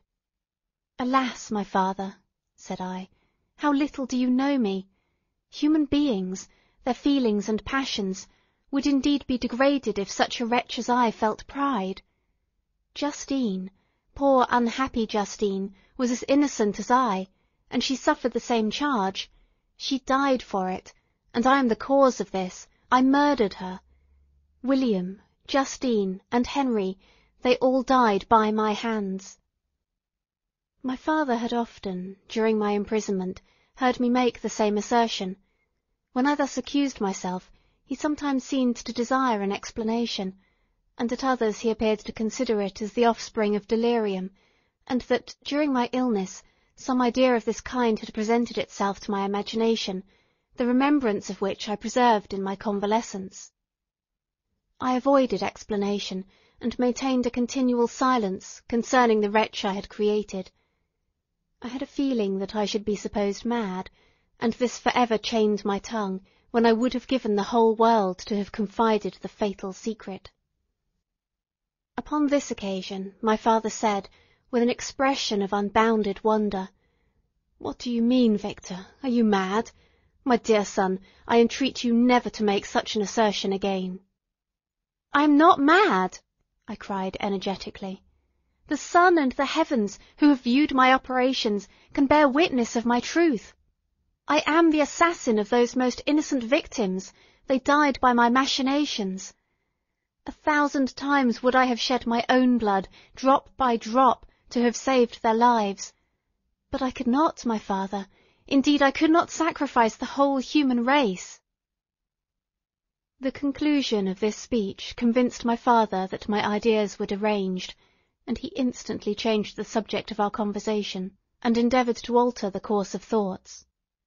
He wished as much as possible to obliterate the memory of the scenes that had taken place in Ireland, and never alluded to them, or suffered me to speak of my misfortunes. As time passed away, I became more calm. Misery had her dwelling in my heart, but I no longer talked in the same incoherent manner of my own crimes. Sufficient for me was the consciousness of them. By the utmost self-violence, I curbed the imperious voice of wretchedness, which sometimes desired to declare itself to the whole world, and my manners were calmer and more composed than they had ever been since my journey to the Sea of Ice. We arrived at Havre on the 8th of May, and instantly proceeded to Paris, where my father had some business which detained us a few weeks. In this city I received the following letter from Elizabeth. To Victor Frankenstein, my dearest friend, it gave me the greatest pleasure to receive a letter from my uncle dated at Paris. You are no longer at a formidable distance, and I may hope to see you in less than a fortnight. My poor cousin, how much you must have suffered! I expect to see you looking even more ill than when you quitted Geneva. This winter has been passed most miserably, tortured as I have been by anxious suspense, yet I hope to see peace in your countenance, and to find that your heart is not totally void of comfort and tranquillity. Yet I fear that the same feelings now exist that made you so miserable a year ago, even perhaps augmented by time. I would not disturb you at this period, when so many misfortunes weigh upon you, but a conversation that I had with my uncle previous to his departure renders some explanation necessary before we meet. Explanation, you may possibly say. What can Elizabeth have to explain? If you really say this, my questions are answered, and I have no more to do than to sign myself your affectionate cousin.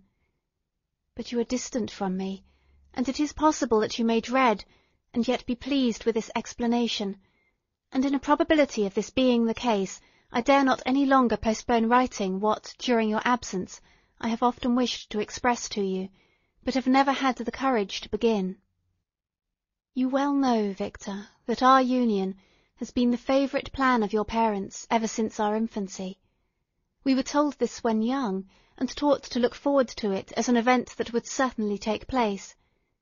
We were affectionate playfellows during childhood, and dear and valued friends to one another as we grew older. But as brother and sister often entertain a lively affection towards each other without desiring a more intimate union, may not such also be our case? Tell me, dearest Victor, answer me, I conjure you by our mutual happiness, with simple truth, do you not love another? You have travelled, you have spent several years of your life at Ingolstadt, and I confess to you, my friend, that when I saw you last autumn so unhappy, flying to solitude, from the society of every creature, I could not help supposing that you might regret our connection, and believe yourself bound in honour to fulfil the wishes of your parents, although they opposed themselves to your inclinations. But this is false reasoning. I confess to you, my cousin, that I love you, and that in my fair dreams of futurity you have been my constant friend and companion. But it is your happiness I desire, as well as my own, when I declare to you that our marriage would render me eternally miserable, unless it were the dictate of your own free choice. Even now I weep to think that, borne down as you are by the cruellest misfortunes, you may stifle, by the word honour, all hope of that love and happiness which would alone restore you to yourself. I, who have so disinterested an affection for you, may increase your miseries tenfold by being an obstacle to your wishes. Ah, Victor, be assured that your cousin and playmate has too sincere a love for you not to be made miserable by this supposition. Be happy, my friend, and if you obey me in this one request, remain satisfied that nothing on earth will have the power to interrupt my tranquillity. Do not let this letter disturb you. Do not answer tomorrow, or the next day, or even until you come, if it will give you pain. My uncle will send me news of your health, and if I see but one smile on your lips when we meet, occasioned by this or any other exertion of mine, I shall need no other happiness. Elizabeth Lavenza, Geneva, May 18th, 17. This letter revived in my memory what I had before forgotten, the threat of the fiend, I will be with you on your wedding night. Such was my sentence, and on that night would the demon employ every art to destroy me, and tear me from the glimpse of happiness which promised partly to console my sufferings. On that night he had determined to consummate his crimes by my death. Well, be it so. A deadly struggle would then assuredly take place, in which, if he was victorious, I should be at peace, and his power over me be at an end. If he were vanquished, I should be a free man. Alas, what freedom! Such as the peasant enjoys when his family have been massacred before his eyes, his cottage burnt, his lands laid waste, and he is turned adrift, homeless, penniless, and alone, but free. Such would be my liberty, except that in my Elizabeth I possessed a treasure. Alas, balanced by those horrors of remorse and guilt which would pursue me until death. Sweet and beloved Elizabeth! I read and re-read her letter, and some softened feelings stole into my heart, and dared to whisper paradisiacal dreams of love and joy. But the apple was already eaten, and the angel's arm bared to drive me from all hope. Yet I would die to make her happy. If the monster executed his threat, death was inevitable. Yet, again, I considered whether my marriage would hasten my fate. My destruction might indeed arrive a few months sooner, but if my torturer should suspect that I postponed it, influenced by his menaces, he would surely find other, and perhaps more dreadful means of revenge. He had vowed to be with me on my wedding night, yet he did not consider that threat as binding him to peace in the meantime. For, as if to show me that he was not yet satiated with blood, he had murdered Clerval immediately after the enunciation of his threats. I resolved, therefore, that if my immediate union with my cousin would conduce either to hers or my father's happiness, my adversary's designs against my life should not retard it a single hour. In this state of mind I wrote to Elizabeth. My letter was calm and affectionate. "I fear, my beloved girl," I said, "little happiness remains for us on earth, yet all that I may one day enjoy is concentered in you. Chase away your idle fears. To you alone do I consecrate my life, and my endeavours for contentment. I have one secret, Elizabeth, a dreadful one. When revealed to you, it will chill your frame with horror, and then, far from being surprised at my misery, you will only wonder that I survive what I have endured. I will confide this tale of misery and terror to you the day after our marriage shall take place, for, my sweet cousin, there must be perfect confidence between us.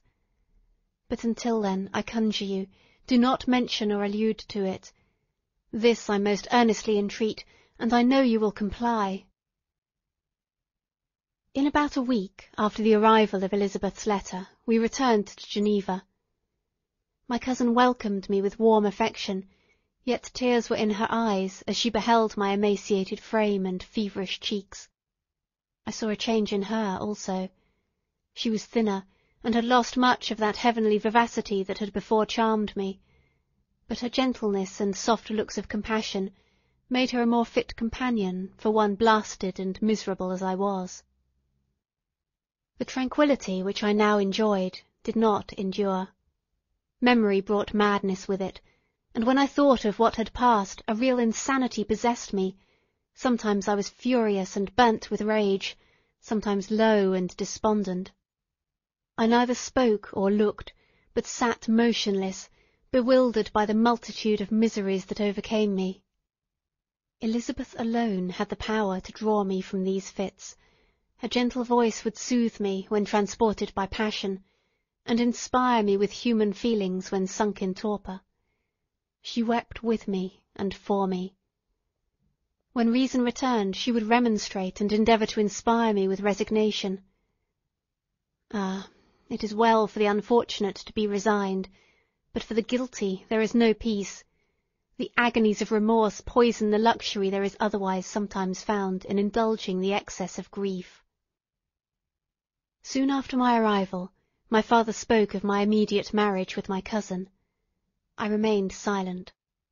"Have you, then, some other attachment?" "None on earth. I love Elizabeth, and look forward to our union with delight. Let the day therefore be fixed, and on it I will consecrate myself, in life or death, to the happiness of my cousin." "My dear Victor, do not speak thus. Heavy misfortunes have befallen us, but let us only cling closer to what remains, and transfer our love for those whom we have lost to those who yet live.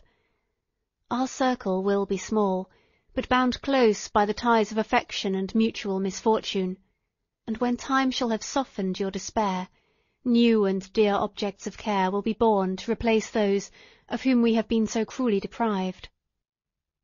Such were the lessons of my father. But to me the remembrance of the threat returned, nor can you wonder that, omnipotent as the fiend had yet been in his deeds of blood, I should almost regard him as invincible, and that when he had pronounced the words, "I shall be with you on your wedding night," I should regard the threatened fate as unavoidable. But death was no evil to me if the loss of Elizabeth were balanced with it, and I therefore, with a contented and even cheerful countenance, agreed with my father that, if my cousin would consent, the ceremony should take place in 10 days, and thus put, as I imagined, the seal to my fate. Great God! If for one instant I had thought what might be the hellish intention of my fiendish adversary, I would rather have banished myself for ever from my native country, and wandered a friendless outcast over the earth, than to have consented to this miserable marriage. But if possessed of magic powers, the monster had blinded me to his real intentions, and when I thought that I had prepared only my own death, I hastened that of a far dearer victim. As the period fixed for our marriage drew nearer, whether from cowardice or a prophetic feeling, I felt my heart sink within me. But I concealed my feelings by an appearance of hilarity that brought smiles and joy to the countenance of my father, but hardly deceived the ever-watchful and nicer eye of Elizabeth.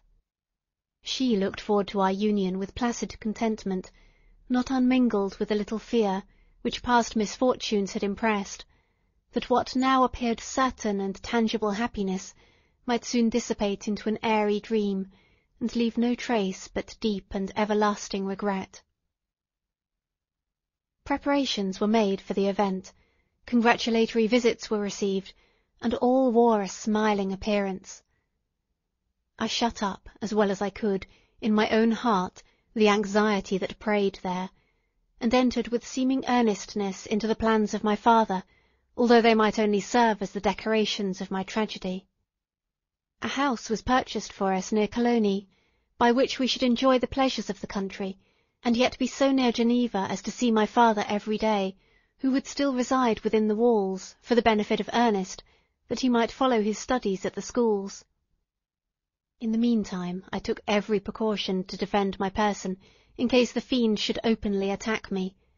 I carried pistols and a dagger constantly about me, and was ever on the watch to prevent artifice, and by these means gained a greater degree of tranquillity.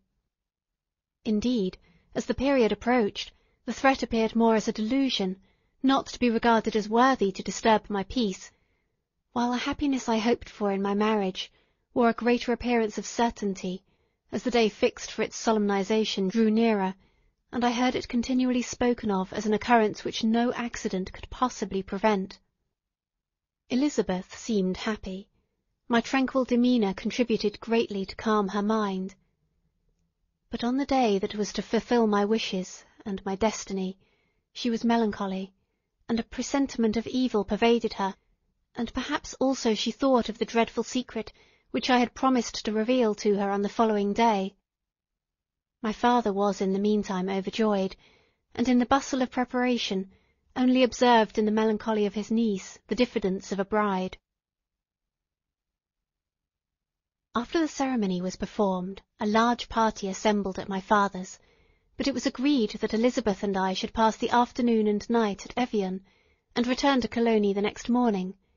As the day was fair and the wind favourable, we resolved to go by water. Those were the last moments of my life during which I enjoyed the feeling of happiness. We passed rapidly along. The sun was hot, but we were sheltered from its rays by a kind of canopy, while we enjoyed the beauty of the scene, sometimes on one side of the lake, where we saw Mount Saleve, the pleasant banks of Montalegre, and at a distance, surmounting all, the beautiful Mont Blanc, and the assemblage of snowy mountains that in vain endeavour to emulate her. Sometimes, coasting the opposite banks, we saw the mighty Jura opposing its dark side to the ambition that would quit its native country, and an almost insurmountable barrier to the invader who should wish to enslave it.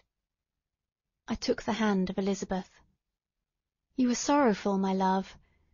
Ah, if you knew what I have suffered, and what I may yet endure, you would endeavour to let me taste the quiet and freedom from despair that this one day at least permits me to enjoy."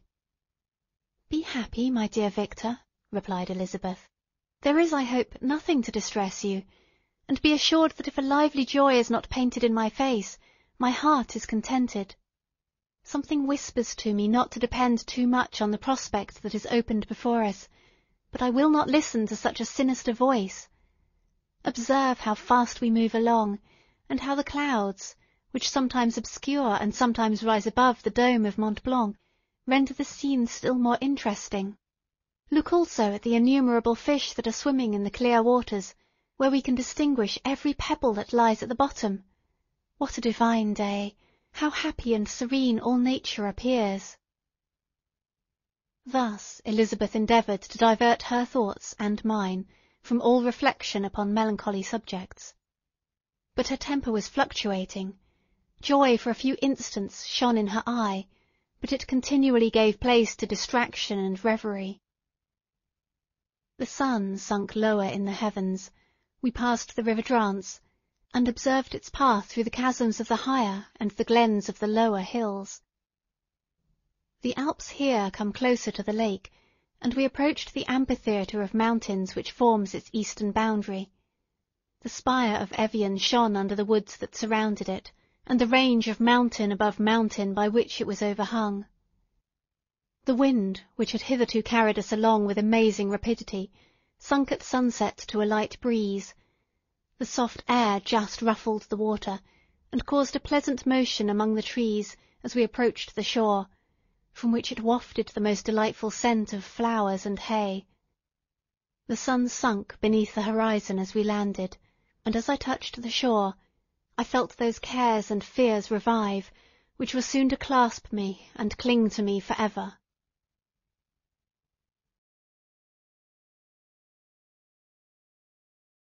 Frankenstein, or the Modern Prometheus, by Mary Shelley. Volume 3, Chapter 6. It was 8 o'clock when we landed. We walked for a short time on the shore, enjoying the transitory light, and then retired to the inn and contemplated the lovely scene of waters, woods, and mountains, obscured in darkness, yet still displaying their black outlines. The wind, which had fallen in the south, now rose with great violence in the west. The moon had reached her summit in the heavens, and was beginning to descend. The clouds swept across it swifter than the flight of the vulture, and dimmed her rays, while the lake reflected the scene of the busy heavens, rendered still busier by the restless waves that were beginning to rise. Suddenly a heavy storm of rain descended. I had been calm during the day, but so soon as night obscured the shapes of objects, 1,000 fears arose in my mind. I was anxious and watchful, while my right hand grasped a pistol which was hidden in my bosom. Every sound terrified me, but I resolved that I would sell my life dearly, and not relax the impending conflict until my own life, or that of my adversary, were extinguished. Elizabeth observed my agitation for some time in timid and fearful silence. At length she said, "What is it that agitates you, my dear Victor? What is it you fear?" "Oh, peace, peace, my love," replied I. "This night and all will be safe, but this night is dreadful, very dreadful." I passed an hour in this state of mind, when suddenly I reflected how dreadful the combat which I momentarily expected would be to my wife, and I earnestly entreated her to retire, resolving not to join her until I had obtained some knowledge as to the situation of my enemy. She left me, and I continued some time walking up and down the passages of the house, and inspecting every corner that might afford a retreat to my adversary. But I discovered no trace of him, and was beginning to conjecture that some fortunate chance had intervened to prevent the execution of his menaces, when suddenly I heard a shrill and dreadful scream. It came from the room into which Elizabeth had retired. As I heard it, the whole truth rushed into my mind. My arms dropped. The motion of every muscle and fibre was suspended. I could feel the blood trickling in my veins, and tingling in the extremities of my limbs. This state lasted but for an instant, the scream was repeated, and I rushed into the room. Great God! Why did I not then expire? Why am I here to relate the destruction of the best hope and the purest creature of earth? She was there, lifeless and inanimate, thrown across the bed, her head hanging down, and her pale and distorted features half covered by her hair. Everywhere I turn I see the same figure, her bloodless arms and relaxed form flung by the murderer on its bridal bier. Could I behold this and live? Alas, life is obstinate, and clings closest where it is most hated. For a moment only did I lose recollection. I fainted. When I recovered, I found myself surrounded by the people of the inn. Their countenances expressed a breathless terror, but the horror of others appeared only as a mockery, a shadow of the feelings that oppressed me. I escaped from them to the room where lay the body of Elizabeth, my love, my wife, so lately living, so dear, so worthy. She had been moved from the posture in which I had first beheld her, and now, as she lay, her head upon her arm and a handkerchief thrown across her face and neck, I might have supposed her asleep. I rushed towards her and embraced her with ardour, but the deathly languor and coldness of the limbs told me that what I now held in my arms had ceased to be the Elizabeth whom I had loved and cherished. The murderous mark of the fiend's grasp was on her neck, and the breath had ceased to issue from her lips. While I still hung over her in the agony of despair, I happened to look up. The windows of the room had before been darkened, and I felt a kind of panic on seeing the pale yellow light of the moon illuminate the chamber. The shutters had been thrown back, and with a sensation of horror not to be described, I saw at the open window a figure the most hideous and abhorred. A grin was on the face of the monster. He seemed to jeer, as with his fiendish finger he pointed towards the corpse of my wife. I rushed towards the window, and drawing a pistol from my bosom, shot, but he eluded me, leaped from his station, and running with the swiftness of lightning, plunged into the lake. The report of the pistol brought a crowd into the room. I pointed to the spot where he had disappeared, and we followed the track with boats. Nets were cast, but in vain. After passing several hours, we returned hopeless, most of my companions believing it to have been a form conjectured by my fancy. After having landed, they proceeded to search the country, parties going in different directions among the woods and vines. I did not accompany them. I was exhausted. A film covered my eyes, and my skin was parched with the heat of fever. In this state I lay on a bed, hardly conscious of what had happened. My eyes wandered round the room, as if to seek something that I had lost. At length I remembered that my father would anxiously expect the return of Elizabeth and myself, and that I must return alone. This reflection brought tears into my eyes, and I wept for a long time, but my thoughts rambled to various subjects, reflecting on my misfortunes and their cause. I was bewildered in a cloud of wonder and horror. The death of William, the execution of Justine, the murder of Clerval, and lastly of my wife. Even at that moment I knew not that my only remaining friends were safe from the malignity of the fiend. My father even now might be writhing under his grasp, and Ernest might be dead at his feet. This idea made me shudder, and recalled me to action. I started up, and resolved to return to Geneva with all possible speed. There were no horses to be procured, and I must return by the lake, but the wind was unfavourable, and the rain fell in torrents. However, it was hardly morning, and I might reasonably hope to arrive by night. I hired men to row, and took an oar myself, for I had always experienced relief from mental torment in bodily exercise. But the overflowing misery I now felt, and the excess of agitation that I endured, rendered me incapable of any exertion. I threw down the oar, and leaning my head upon my hands, gave way to every gloomy idea that arose. If I looked up, I saw the scenes which were familiar to me in my happier time, and which I had contemplated but the day before in the company of her who was now but a shadow and a recollection. Tears streamed from my eyes. The rain had ceased for a moment, and I saw the fish play in the waters as they had done a few hours before. They had then been observed by Elizabeth. Nothing is so painful to the human mind as a great and sudden change. The sun might shine, or the clouds might lower, but nothing could appear to me as it had done the day before. a fiend had snatched from me every hope of future happiness. No creature had ever been so miserable as I was, so frightful an event is single in the history of man. But why should I dwell upon the incidents that followed this last overwhelming event? Mine has been a tale of horrors. I have reached their acme, and what I must now relate can be but tedious to you. Know that one by one my friends were snatched away. I was left desolate. My own strength is exhausted, and I must tell, in a few words, what remains of my hideous narration. I arrived at Geneva. My father and Ernest yet lived, but the former sunk under the tidings that I bore.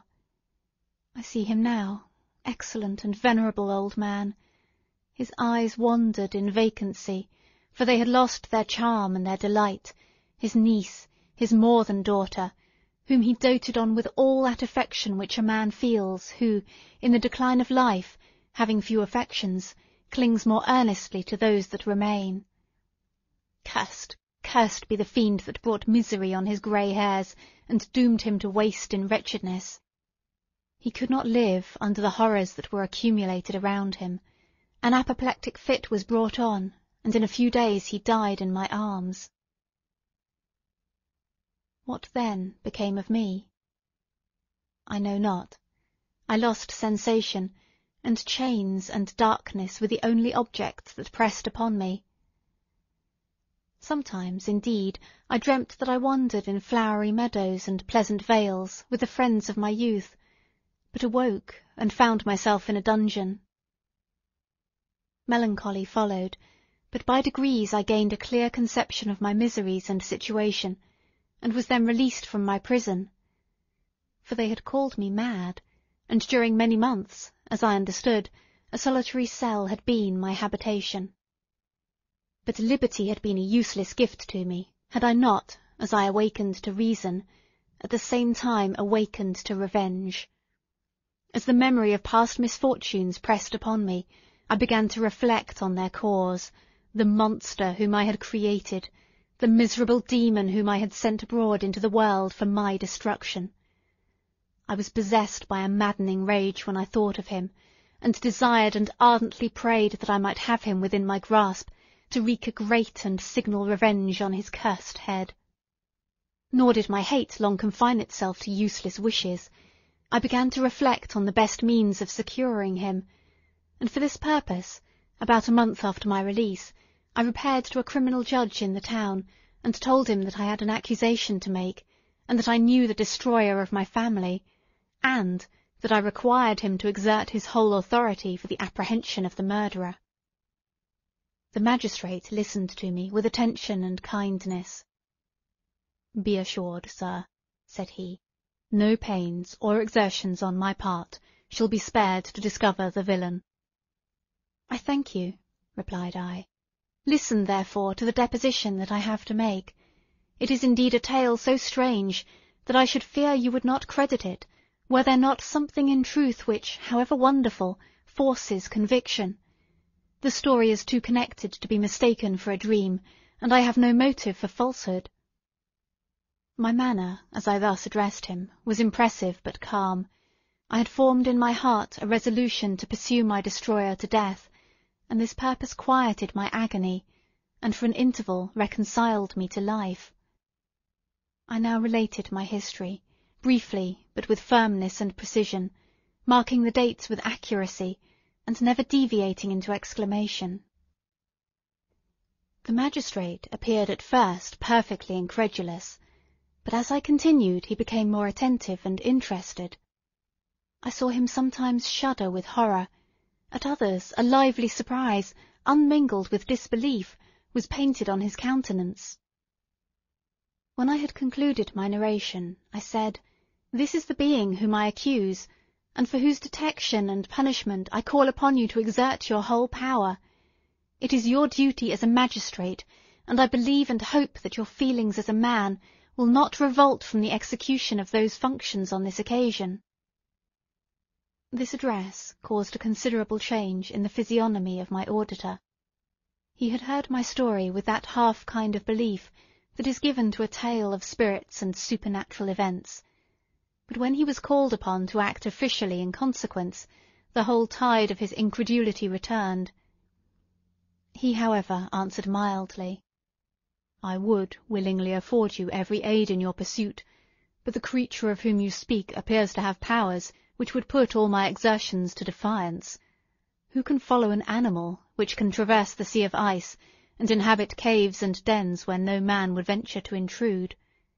Besides, some months have elapsed since the commission of his crimes, and none can conjecture to what place he has wandered, or what region he may now inhabit." "I do not doubt that he hovers near the spot which I inhabit, and if he has indeed taken refuge in the Alps, he may be hunted like the chamois, and destroyed as a beast of prey.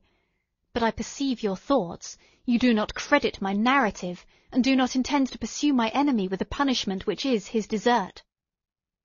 As I spoke, rage sparkled in my eyes. The magistrate was intimidated. "You are mistaken," said he. "I will exert myself, if it is in my power to seize the monster. Be assured that he shall suffer punishment proportionate to his crimes. But I fear, from what you have yourself described to be his properties, that this will prove to be impracticable, and that, while every proper measure is pursued, you should endeavour to make up your mind to disappointment." "That cannot be, but all that I can say will be of little avail.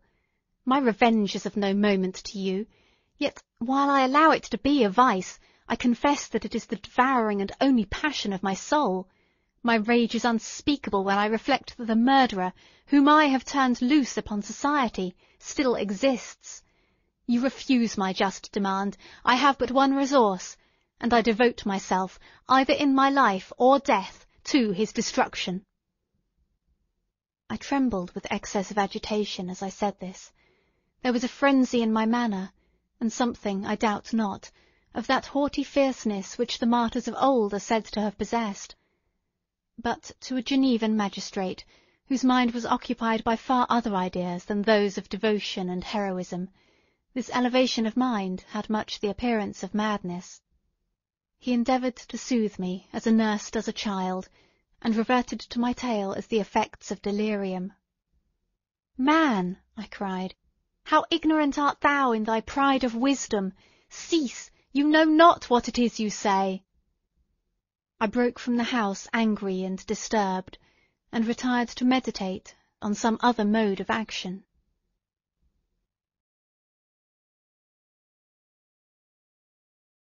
Frankenstein, or the Modern Prometheus, by Mary Shelley. Volume 3, Chapter 7. My present situation was one in which all voluntary thought was swallowed up and lost. I was hurried away by fury. Revenge alone endowed me with strength and composure. It modelled my feelings, and allowed me to be calculating and calm, at periods when otherwise delirium or death would have been my portion. My first resolution was to quit Geneva for ever. My country, which, when I was happy and beloved, was dear to me, now, in my adversity, became hateful. I provided myself with a sum of money, together with a few jewels which had belonged to my mother, and departed. And now my wanderings began, which are to cease but with death. I have traversed a vast portion of the earth, and have endured all the hardships which travellers, in deserts and barbarous countries, are wont to meet. How I have lived I hardly know. Many times have I stretched my failing limbs upon the sandy plain and prayed for death. But revenge kept me alive. I dared not die and leave my adversary in being. When I quitted Geneva, my first labour was to gain some clue by which I might trace the steps of my fiendish enemy. But my plan was unsettled, and I wandered many hours round the confines of the town, uncertain what path I should pursue. As night approached, I found myself at the entrance of the cemetery, where William, Elizabeth, and my father reposed. I entered it, and approached the tomb which marked their graves. Everything was silent, except the leaves of the trees, which were gently agitated by the wind. The night was nearly dark, and the scene would have been solemn and affecting even to an uninterested observer. The spirits of the departed seemed to flit around and to cast a shadow, which was felt but seen not, around the head of the mourner. The deep grief which this scene had at first excited quickly gave way to rage and despair. They were dead, and I lived. Their murderer also lived, and to destroy him I must drag out my weary existence. I knelt on the grass and kissed the earth, and with quivering lips exclaimed, "By the sacred earth on which I kneel, by the shades that claimed I wander near me, by the deep and eternal grief that I feel, I swear, and by thee, O night, and by the spirits that preside over thee, I swear to pursue the demon who caused this misery, until he or I shall perish in mortal conflict. For this purpose I will preserve my life. To execute this dear revenge will I again behold the sun, and tread the green herbage of earth, which otherwise should vanish from my eyes for ever. And I call on you, spirits of the dead, and on you, wandering ministers of vengeance, to aid and conduct me in my work. Let the cursed and hellish monster drink deep of agony. Let him feel the despair that now torments me." I had begun my adjuration with solemnity, and an awe which almost assured me that the shades of my murdered friends heard and approved my devotion, but the furies possessed me as I concluded, and rage choked my utterance. I was answered, through the stillness of night, by a loud and fiendish laugh. It rung on my ears long and heavily, the mountains re-echoed it, and I felt as if all hell surrounded me with mockery and laughter. Surely, in that moment, I should have been possessed by frenzy, and have destroyed my miserable existence, but that my vow was heard, and that I was reserved for vengeance. The laughter died away, when a well-known and bored voice, apparently close to my ear, addressed me in an audible whisper. "I am satisfied, miserable wretch. You have determined to live, and I am satisfied." I darted towards the spot from which the sound proceeded, but the devil eluded my grasp. Suddenly the broad disk of the moon arose, and shone full upon his ghastly and distorted shape as he fled with more than mortal speed. I pursued him, and for many months this has been my task. Guided by a slight clue, I followed the windings of the Rhone, but vainly. The blue Mediterranean appeared, and by a strange chance I saw the fiend enter by night, and hide himself in a vessel bound for the Black Sea. I took my passage in the same ship, but he escaped, I know not how. Amidst the wilds of Tartary and Russia, although he still evaded me, I have ever followed in his track. Sometimes the peasants, scared by this horrid apparition, informed me of his path. Sometimes he himself, who feared that if I lost all trace I should despair and die, often left some mark to guide me. The snows descended on my head, and I saw the print of his huge step on the white plain. To you, first entering on life, to whom care is new and agony unknown, how can you understand what I have felt and still feel? Cold, want, and fatigue were the least pains which I was destined to endure. I was cursed by some devil, and carried about with me my eternal hell. Yet still a spirit of good followed and directed my steps, and when I most murmured, would suddenly extricate me from seemingly insurmountable difficulties. Sometimes, when nature, overcome by hunger, sunk under the exhaustion, a repast was prepared for me in the desert that restored and inspirited me. The fare was, indeed, coarse, such as the peasants of the country ate, but I may not doubt that it was set there by the spirits that I had invoked to aid me.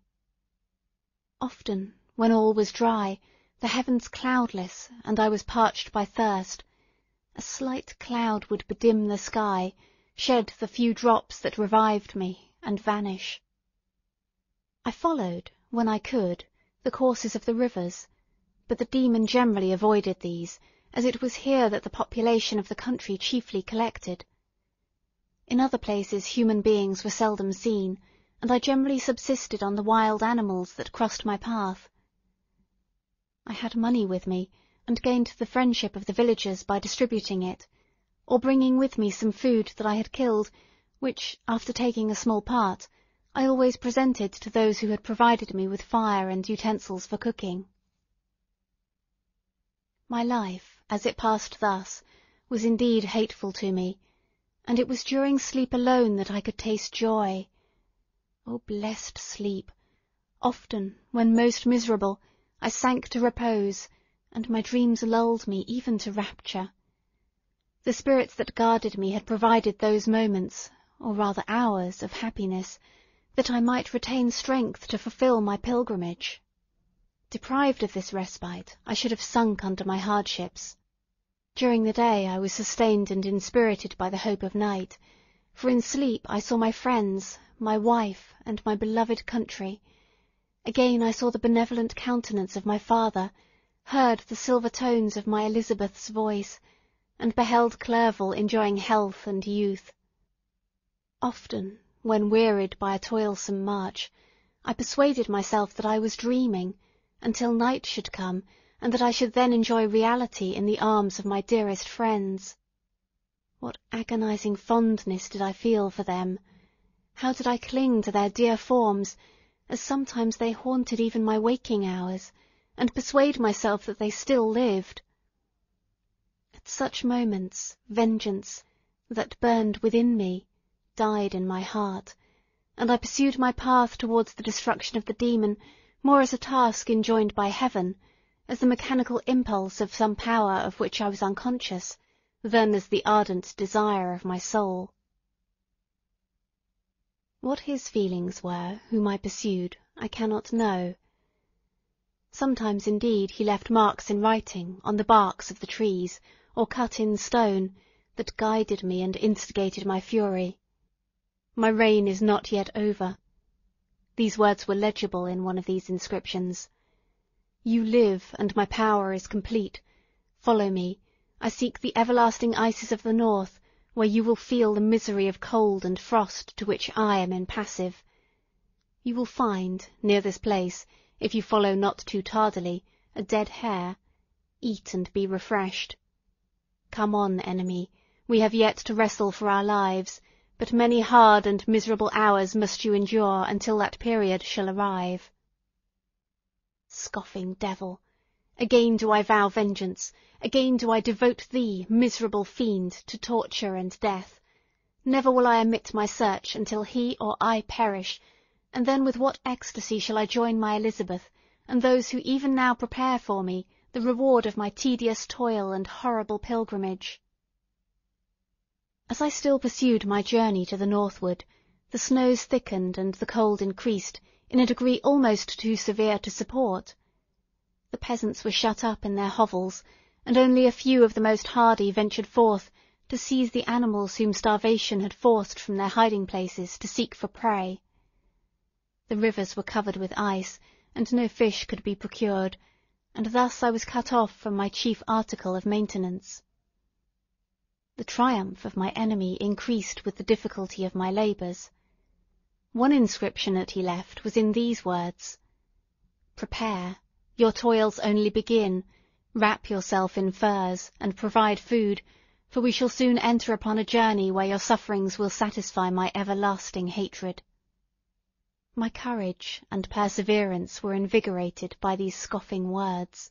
I resolved not to fail in my purpose, and, calling on heaven to support me, I continued with unabated fervour to traverse immense deserts, until the ocean appeared at a distance and formed the utmost boundary of the horizon.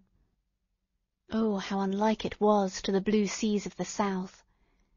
Covered with ice, it was only to be distinguished from land by its superior wildness and ruggedness.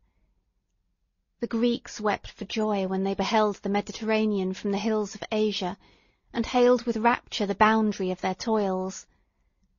I did not weep, but I knelt down, and with a full heart thanked my guiding spirit for conducting me in safety to the place where I hoped, notwithstanding my adversary's gibe, to meet and grapple with him. Some weeks before this period I had procured a sledge and dogs, and thus traversed the snows with inconceivable speed. I know not whether the fiend possessed the same advantages, but I found that, as before I had daily lost ground in the pursuit, I now gained on him, so much so that, when I first saw the ocean, he was but 1 day's journey in advance, and I hoped to intercept him before he should reach the beach.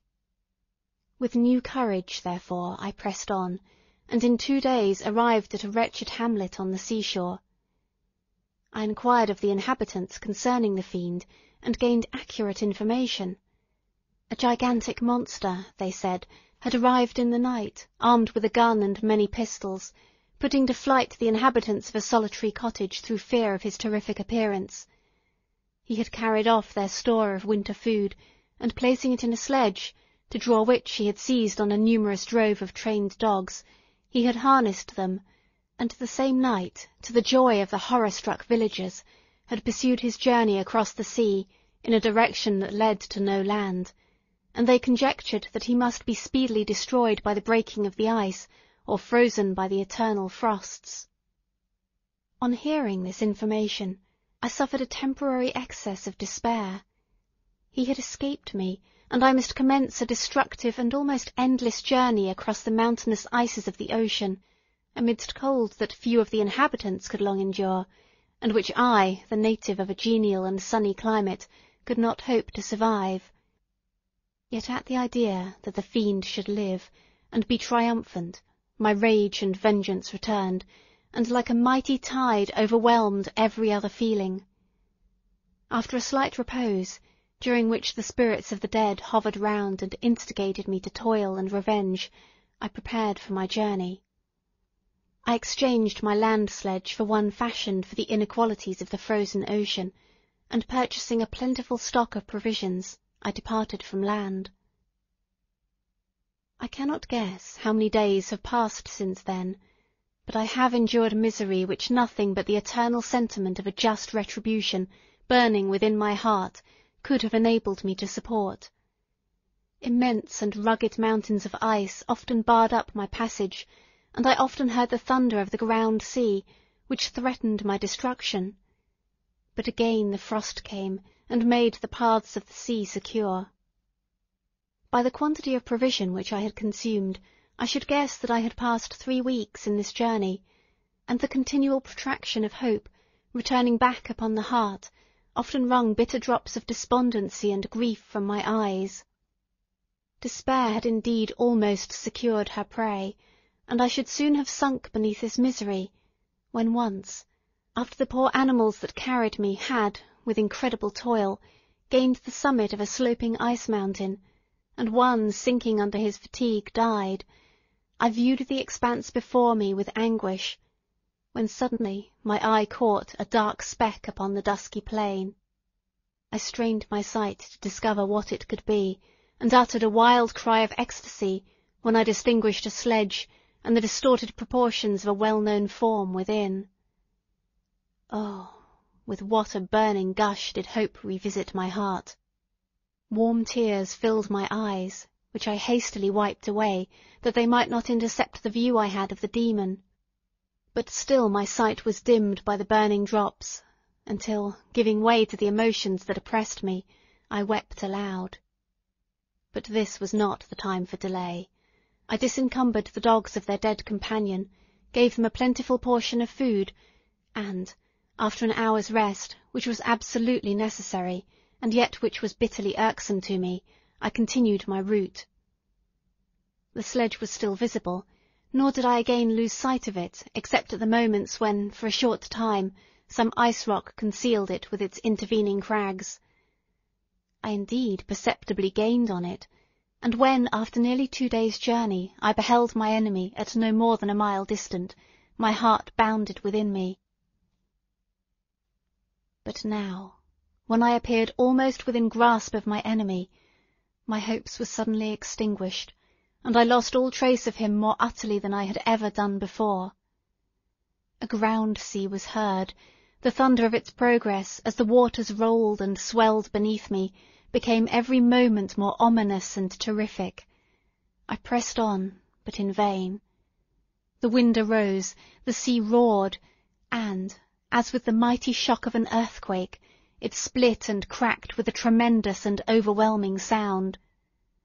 The work was soon finished. In a few minutes a tumultuous sea rolled between me and my enemy, and I was left drifting on a scattered piece of ice that was continually lessening, and thus preparing for me a hideous death. In this manner many appalling hours passed. Several of my dogs died, and I myself was about to sink under the accumulation of distress, when I saw your vessel riding at anchor, and holding forth to me hopes of succour and life. I had no conception that vessels ever came so far north, and was astonished at the sight. I quickly destroyed part of my sledge to construct oars, and by these means was enabled, with infinite fatigue, to move my ice raft in the direction of your ship. I had determined, if you were going southward, still to trust myself to the mercy of the seas, rather than abandon my purpose. I hoped to induce you to grant me a boat with which I could pursue my enemy. But your direction was northward. You took me on board when my vigour was exhausted, and I should soon have sunk under my multiplied hardships into a death which I still dread, for my task is unfulfilled.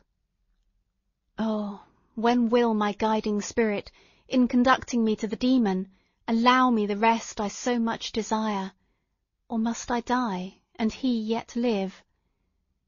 If I do, swear to me, Walton, that he shall not escape, that you will seek him and satisfy my vengeance in his death. Yet, do I dare ask you to undertake my pilgrimage, to endure the hardships that I have undergone? No, I am not so selfish.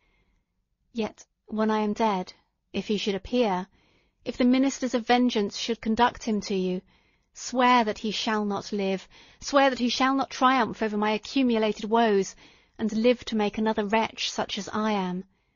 He is eloquent and persuasive, and once his words had even power over my heart, but trust him not. His soul is as hellish as his form, full of treachery and fiendish malice. Hear him not. Call on the names of William, Justine, Clerval, Elizabeth, my father, and of the wretched Victor, and thrust your sword into his heart. I will hover near, and direct the steel aright.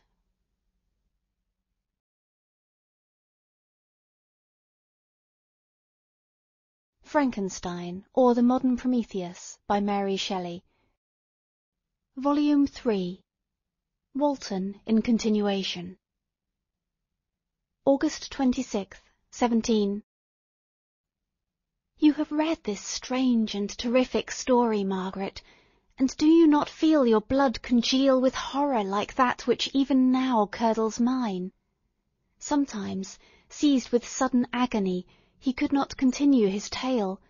At others, his voice broken, yet piercing, uttered with difficulty the words so replete with anguish. His fine and lovely eyes were now lighted up with indignation, now subdued to downcast sorrow, and quenched in infinite wretchedness. Sometimes he commanded his countenance and tones, and related the most horrible incidents with a tranquil voice, suppressing every mark of agitation.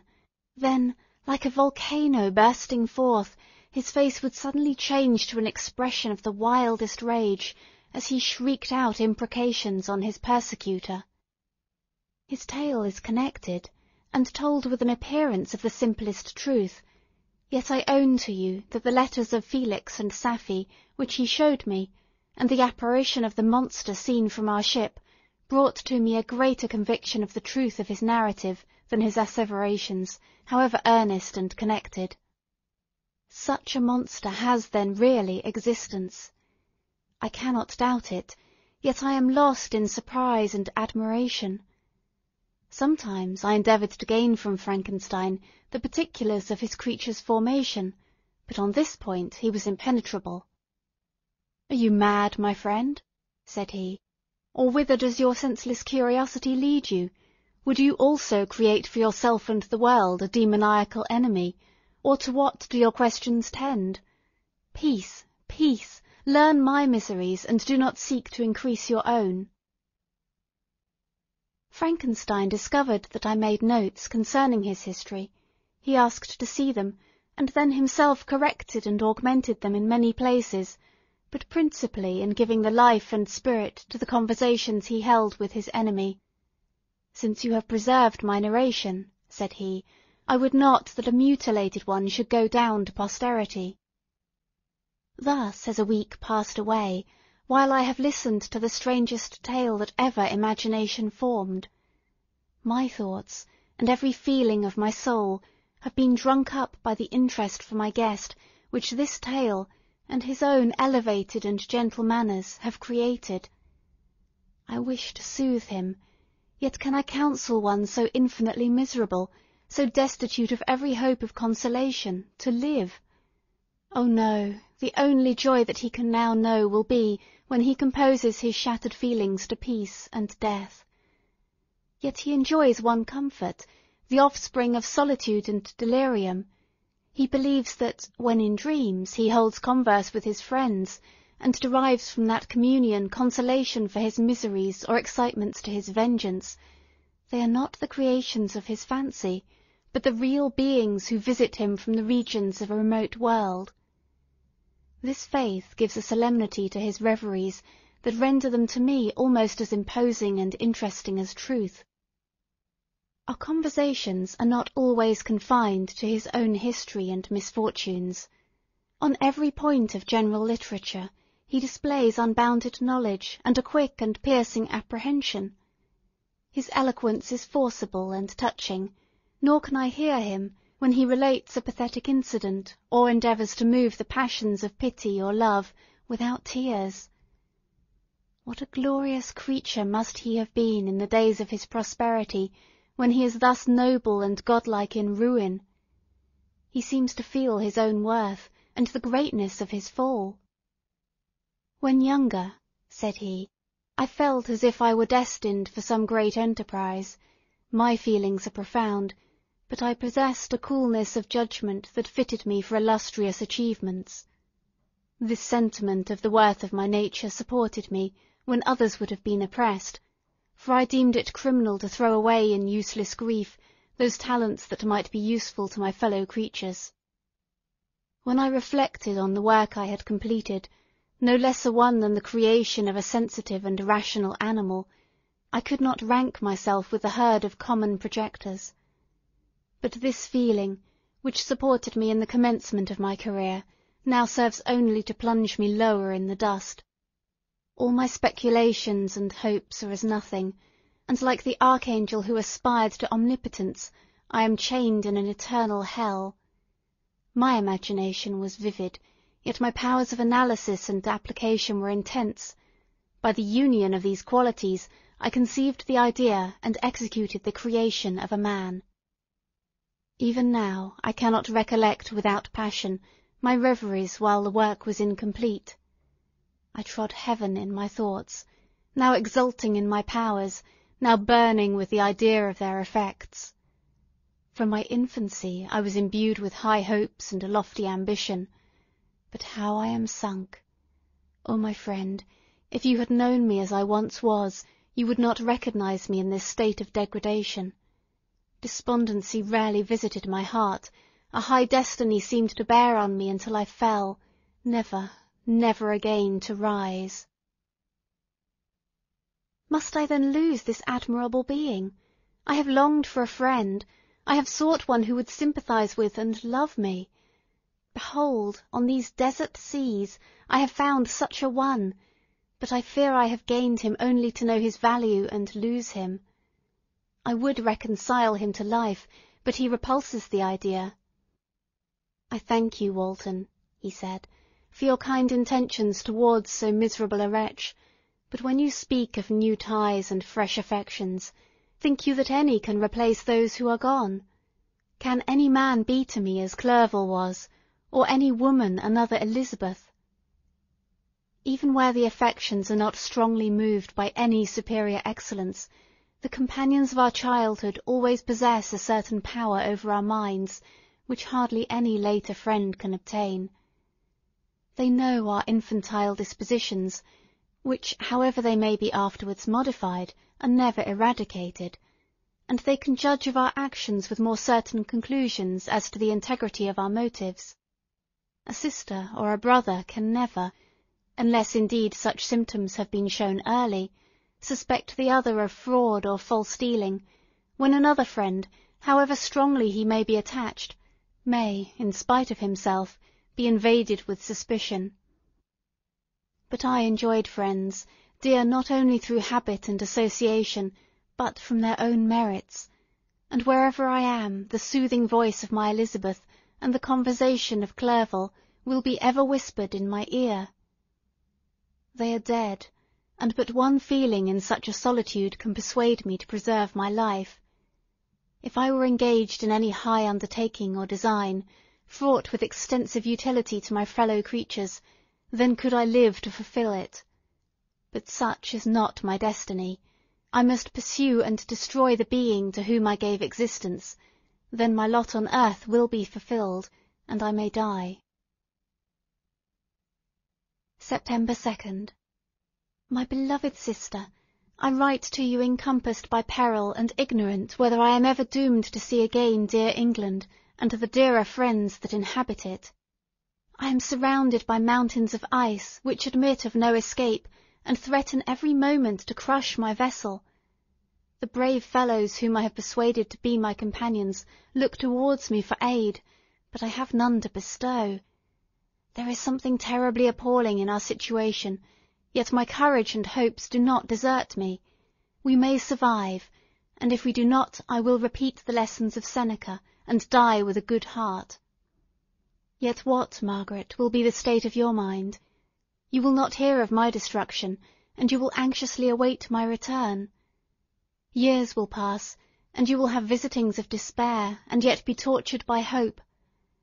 Oh, my beloved sister, the sickening failings of your heartfelt expectations are, in prospect, more terrible to me than my own death. But you have a husband, and lovely children. You may be happy. Heaven bless you and make you so. My unfortunate guest regards me with the tenderest compassion. He endeavours to fill me with hope, and talks as if life were a possession which he valued. He reminds me how often the same accidents have happened to other navigators who have attempted this sea, and in spite of myself he fills me with cheerful auguries. Even the sailors feel the power of his eloquence. When he speaks they no longer despair. He rouses their energies, and while they hear his voice, they believe these vast mountains of ice are molehills which will vanish before the resolutions of man. These feelings are transitory. Each day of expectation delayed fills them with fear, and I almost dread a mutiny caused by this despair. September 5th. A scene has just passed of such uncommon interest that although it is highly probable that these papers may never reach you, yet I cannot forbear recording it. We are still surrounded by mountains of ice, still in imminent danger of being crushed in their conflict. The cold is excessive, and many of my unfortunate comrades have already found a grave amidst this scene of desolation. Frankenstein has daily declined in health.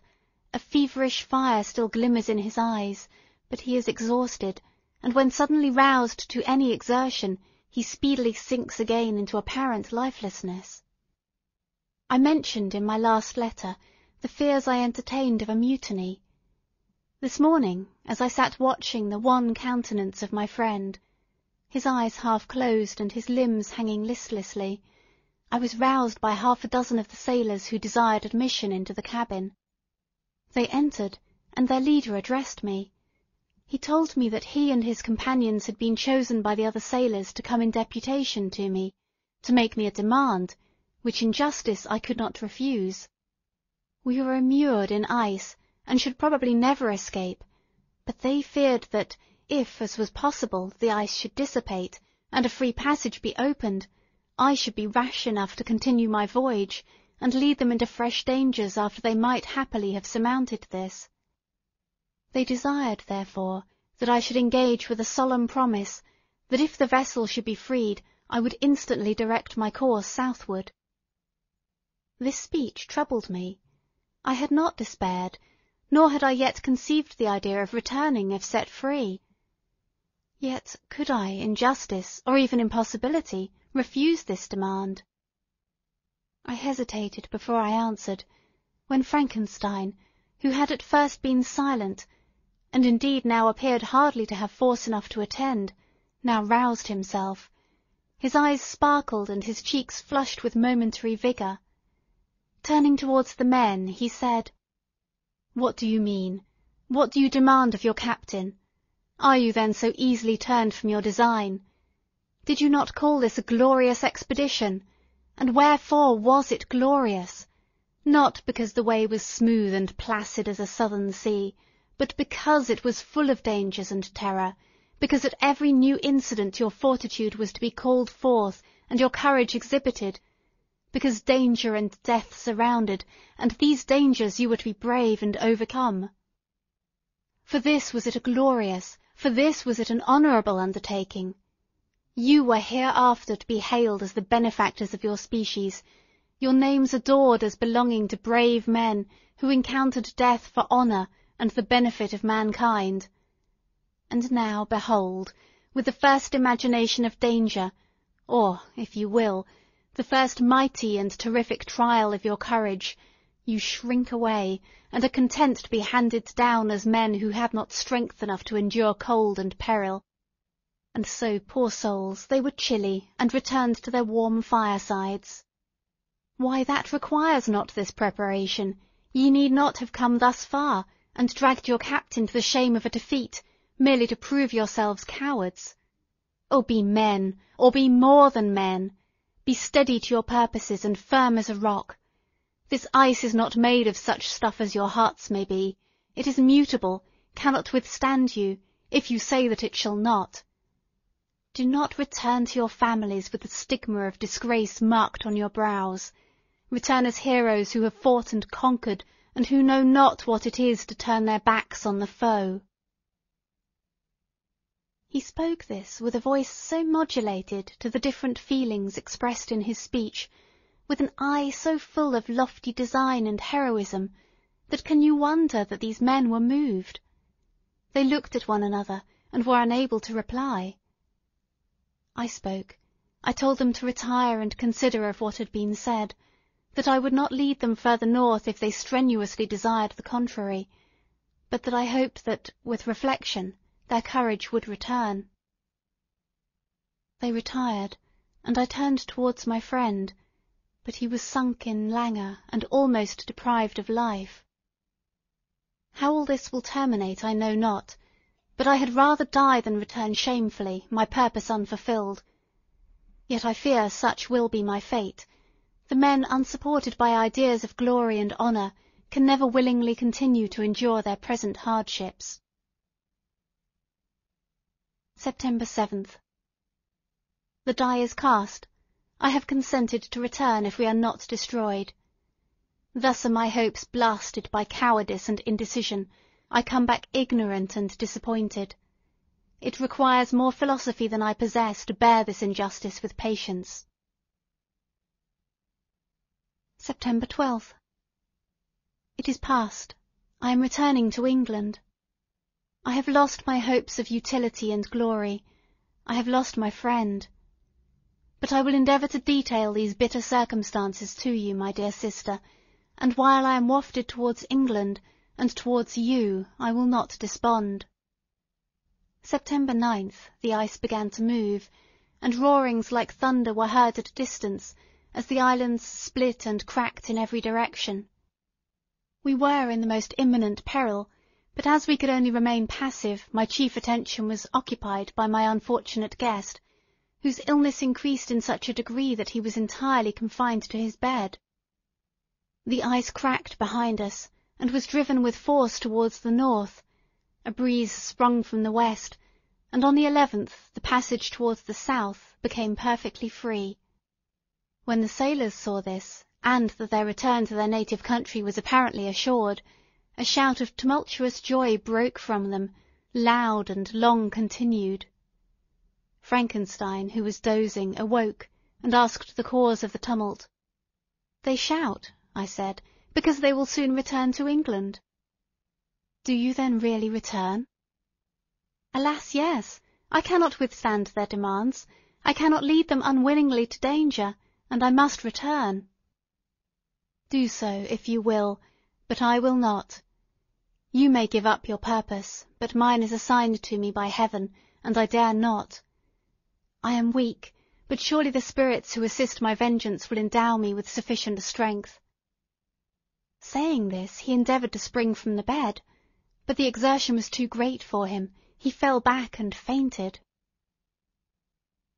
It was long before he was restored, and I often thought that life was entirely extinct. At length he opened his eyes, but he breathed with difficulty and was unable to speak. The surgeon gave him a composing draught, and ordered us to leave him undisturbed. In the meantime he told me that my friend had not many hours to live. His sentence was pronounced, and I could only grieve and be patient. I sat by his bed watching him. His eyes were closed, and I thought he slept, but presently he called to me in a feeble voice, and bidding me come near, said, "Alas! the strength I relied on is gone. I feel that I shall soon die, and he, my enemy and persecutor, may still be in being. Think not, Walton, that in the last moments of my existence I feel that burning hatred and ardent desire of revenge I once expressed, but I feel myself justified in desiring the death of my adversary. During these last days I have been occupied in examining my past conduct, nor do I find it blamable.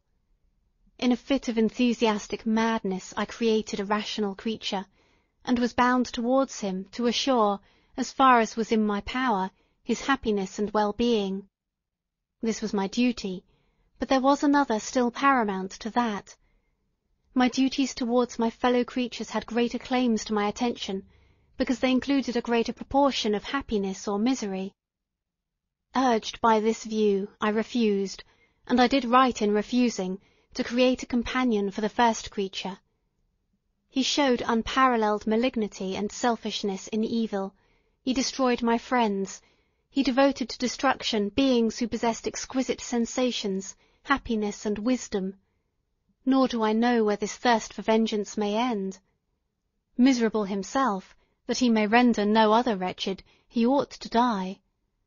The task of his destruction was mine, but I have failed. When actuated by selfish and vicious motives, I asked you to undertake my unfinished work, and I renew this request now when I am only induced by reason and virtue. Yet I cannot ask you to renounce your country and friends to fulfil this task, and now that you are returning to England, you will have little chance of meeting with him. But the consideration of these points, and the well-balancing of what you may esteem your duties, I leave to you. My judgment and ideas are already disturbed by the near approach of death. I dare not ask you to do what I think right, for I may still be misled by passion. That he should live to be an instrument of mischief disturbs me. In other respects, this hour, when I momentarily expect my release, is the only happy one which I have enjoyed for several years. The forms of the beloved dead flit before me, and I hasten to their arms. Farewell, Walton. Seek happiness in tranquillity, and avoid ambition, even if it be only the apparently innocent one of distinguishing yourself in science and discoveries. Yet why do I say this? I have myself been blasted in these hopes, yet another may succeed.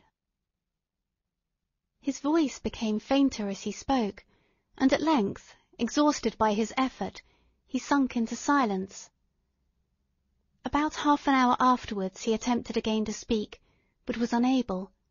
He pressed my hand feebly, and his eyes closed for ever, while the irradiation of a gentle smile passed away from his lips. Margaret, what comment can I make on the untimely extinction of this glorious spirit? What can I say that will enable you to understand the depth of my sorrow? All that I should express would be inadequate and feeble. My tears flow, my mind is overshadowed by a cloud of disappointment. But I journey towards England, and I may there find consolation. I am interrupted. What do these sounds portend? It is midnight, the breeze blows fairly, and the watch on deck scarcely stir. Again, there is a sound as of a human voice, but hoarser. It comes from the cabin where the remains of Frankenstein still lie. I must arise and examine. Good night, my sister. Great God! What a scene has just taken place! I am yet dizzy with the remembrance of it. I hardly know whether I shall have the power to detail it, yet the tale which I have recorded would be incomplete without this final and wonderful catastrophe. I entered the cabin, where lay the remains of my ill-fated and admirable friend. Over him hung a form which I cannot find words to describe, gigantic in stature, yet uncouth and distorted in its proportions.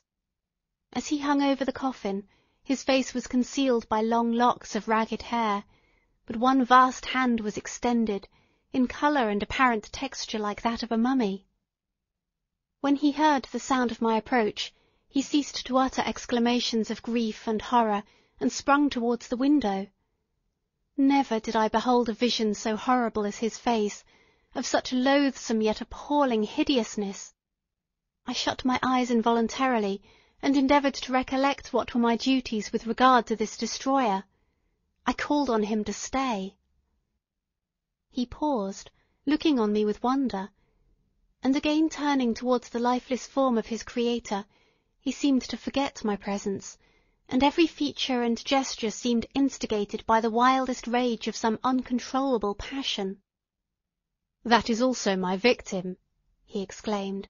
"In his murder my crimes are consummated. The miserable series of my being is wound to its close. O Frankenstein, generous and self-devoted being, what does it avail that I now ask thee to pardon me? I, who irretrievably destroyed thee by destroying all thou lovest. Alas, he is cold, he cannot answer me." His voice seemed suffocated, and my first impulses, which had suggested to me the duty of obeying the dying request of my friend in destroying his enemy, were now suspended by a mixture of curiosity and compassion. I approached this tremendous being. I dared not again raise looks upon his face. There was something so scaring and unearthly in his ugliness. I attempted to speak, but the words died away on my lips. The monster continued to utter wild and incoherent self-reproaches. At length I gathered resolution to address him in a pause of the tempest of his passion. "Your repentance," I said, "is now superfluous. If you had listened to the voice of conscience, and heeded the stings of remorse, before you had urged your diabolical vengeance to this extremity, Frankenstein would yet have lived." "And do you dream?" said the demon. "Do you think that I was then dead to agony and remorse? He continued, pointing to the corpse, he suffered not more in the consummation of the deed, oh, not the 10,000th portion of the anguish that was mine during the lingering detail of its execution. A frightful selfishness hurried me on, while my heart was poisoned with remorse. Think ye that the groans of Clerval were music to my ears? My heart was fashioned to be susceptible of love and sympathy, and when wrenched by misery to vice and hatred, it did not endure the violence of the change without torture, such as even you cannot imagine. After the murder of Clerval, I returned to Switzerland heartbroken and overcome. I pitied Frankenstein, my pity amounted to horror, I abhorred myself. But when I discovered that he, the author at once of my existence and of its unspeakable torments, dared to hope for happiness, that while he accumulated wretchedness and despair upon me, he sought his own enjoyment in feelings and passions, from the indulgence of which I was forever barred, then impotent envy and bitter indignation filled me with an insatiable thirst for vengeance. I recollected my threat, and resolved that it should be accomplished. I knew that I was preparing for myself a deadly torture, but I was the slave, not the master, of an impulse which I detested, yet could not disobey. Yet when she died, nay, then I was not miserable. I had cast off all feeling, subdued all anguish, to riot in the excess of my despair. Evil thenceforth became my good. Urged thus far, I had no choice but to adapt my nature to an element which I had willingly chosen. The completion of my demoniacal design became an insatiable passion, and now it is ended. There is my last victim.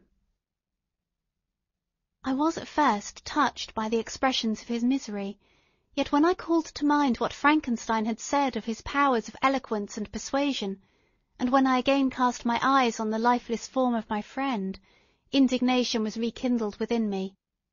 "Wretch," I said, "it is well that you come here to whine over the desolation that you have made.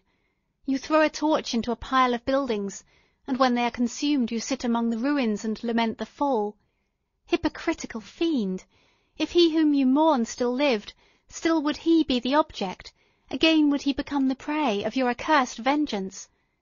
It is not pity that you feel, you lament only because the victim of your malignity is withdrawn from your power." "Oh, it is not thus, not thus," interrupted the being. "Yet such must be the impression conveyed to you, by what appears to be the purport of my actions. Yet I seek not a fellow feeling in my misery, no sympathy may I ever find.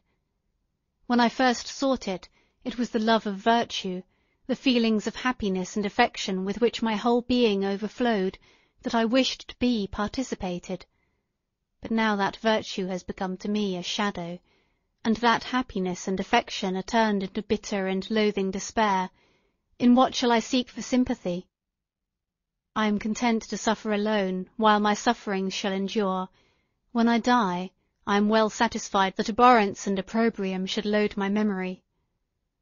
Once my fancy was soothed with dreams of virtue, of fame, and of enjoyment. Once I falsely hoped to meet with beings who, pardoning my outward form, would love me for the excellent qualities which I was capable of bringing forth. I was nourished with high thoughts of honour and devotion. But now vice has degraded me beneath the meanest animal.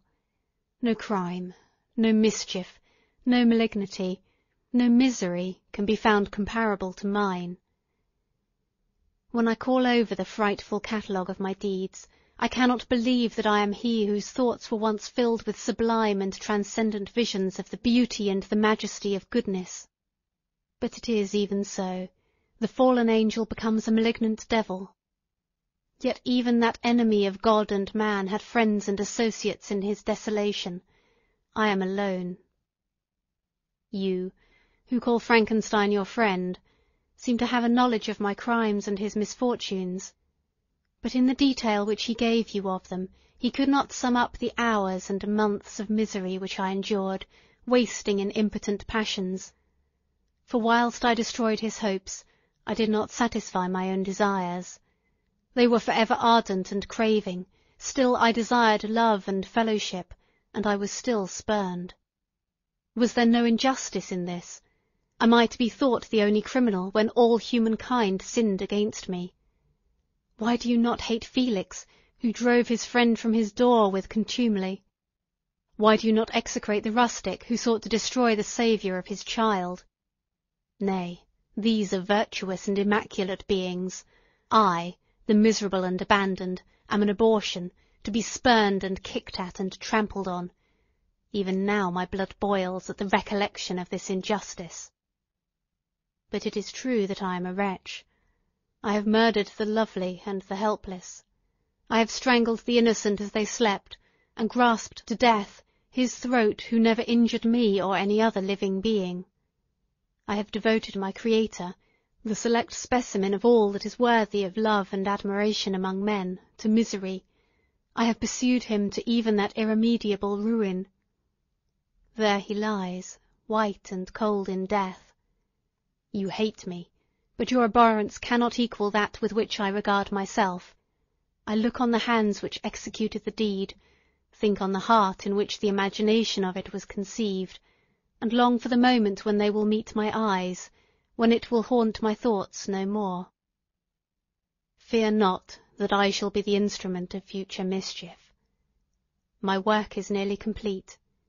Neither yours nor any man's death is needed to consummate the series of my being, and accomplish that which must be done, but it requires my own. Do not think that I shall be slow to perform this sacrifice. I shall quit your vessel on the ice raft which brought me thither, and shall seek the most northern extremity of the globe. I shall collect my funeral pile, and consume to ashes this miserable frame, that its remains may afford no light to any curious and unhallowed wretch who would create such another as I have been. I shall die. I shall no longer feel the agonies which now consume me, or be the prey of feelings unsatisfied yet unquenched. He is dead who called me into being, and when I shall be no more, the very remembrance of us both will speedily vanish. I shall no longer see the sun or stars, or feel the winds play on my cheeks. Light, feeling, and sense will pass away, and in this condition must I find my happiness. Some years ago, when the images which this world affords first opened upon me, when I felt the cheering warmth of summer, and heard the rustling of the leaves and the chirping of the birds, and these were all to me, I should have wept to die. Now it is my only consolation. Polluted by crimes and torn by the bitterest remorse, where can I find rest but in death? Farewell, I leave you, and in you the last of humankind whom these eyes will ever behold. Farewell, Frankenstein, if thou wert yet alive, and yet cherished a desire of revenge against me, it would be better satiated in my life than in my destruction. But it was not so. Thou didst seek my extinction, that I might not cause greater wretchedness. And if yet, in some mode unknown to me, thou hast not yet ceased to think and feel, thou desirest not my life for my own misery. Blasted as thou wert, my agony was still superior to thine, for the bitter sting of remorse may not cease to rankle in my wounds until death shall close them for ever. But soon, he cried, with sad and solemn enthusiasm, I shall die, and what I now feel be no longer felt. Soon these burning miseries will be extinct. I shall ascend my funeral pyre triumphantly, and exult in the agony of the torturing flames. The light of that conflagration will fade away, my ashes will be swept into the sea by the winds. My spirit will sleep in peace, or, if it thinks, it will not surely think thus. Farewell. He sprung from the cabin window as he said this, upon the ice raft which lay close to the vessel. He was soon borne away by the waves, and lost in darkness and distance. End of Frankenstein, or The Modern Prometheus, by Mary Shelley.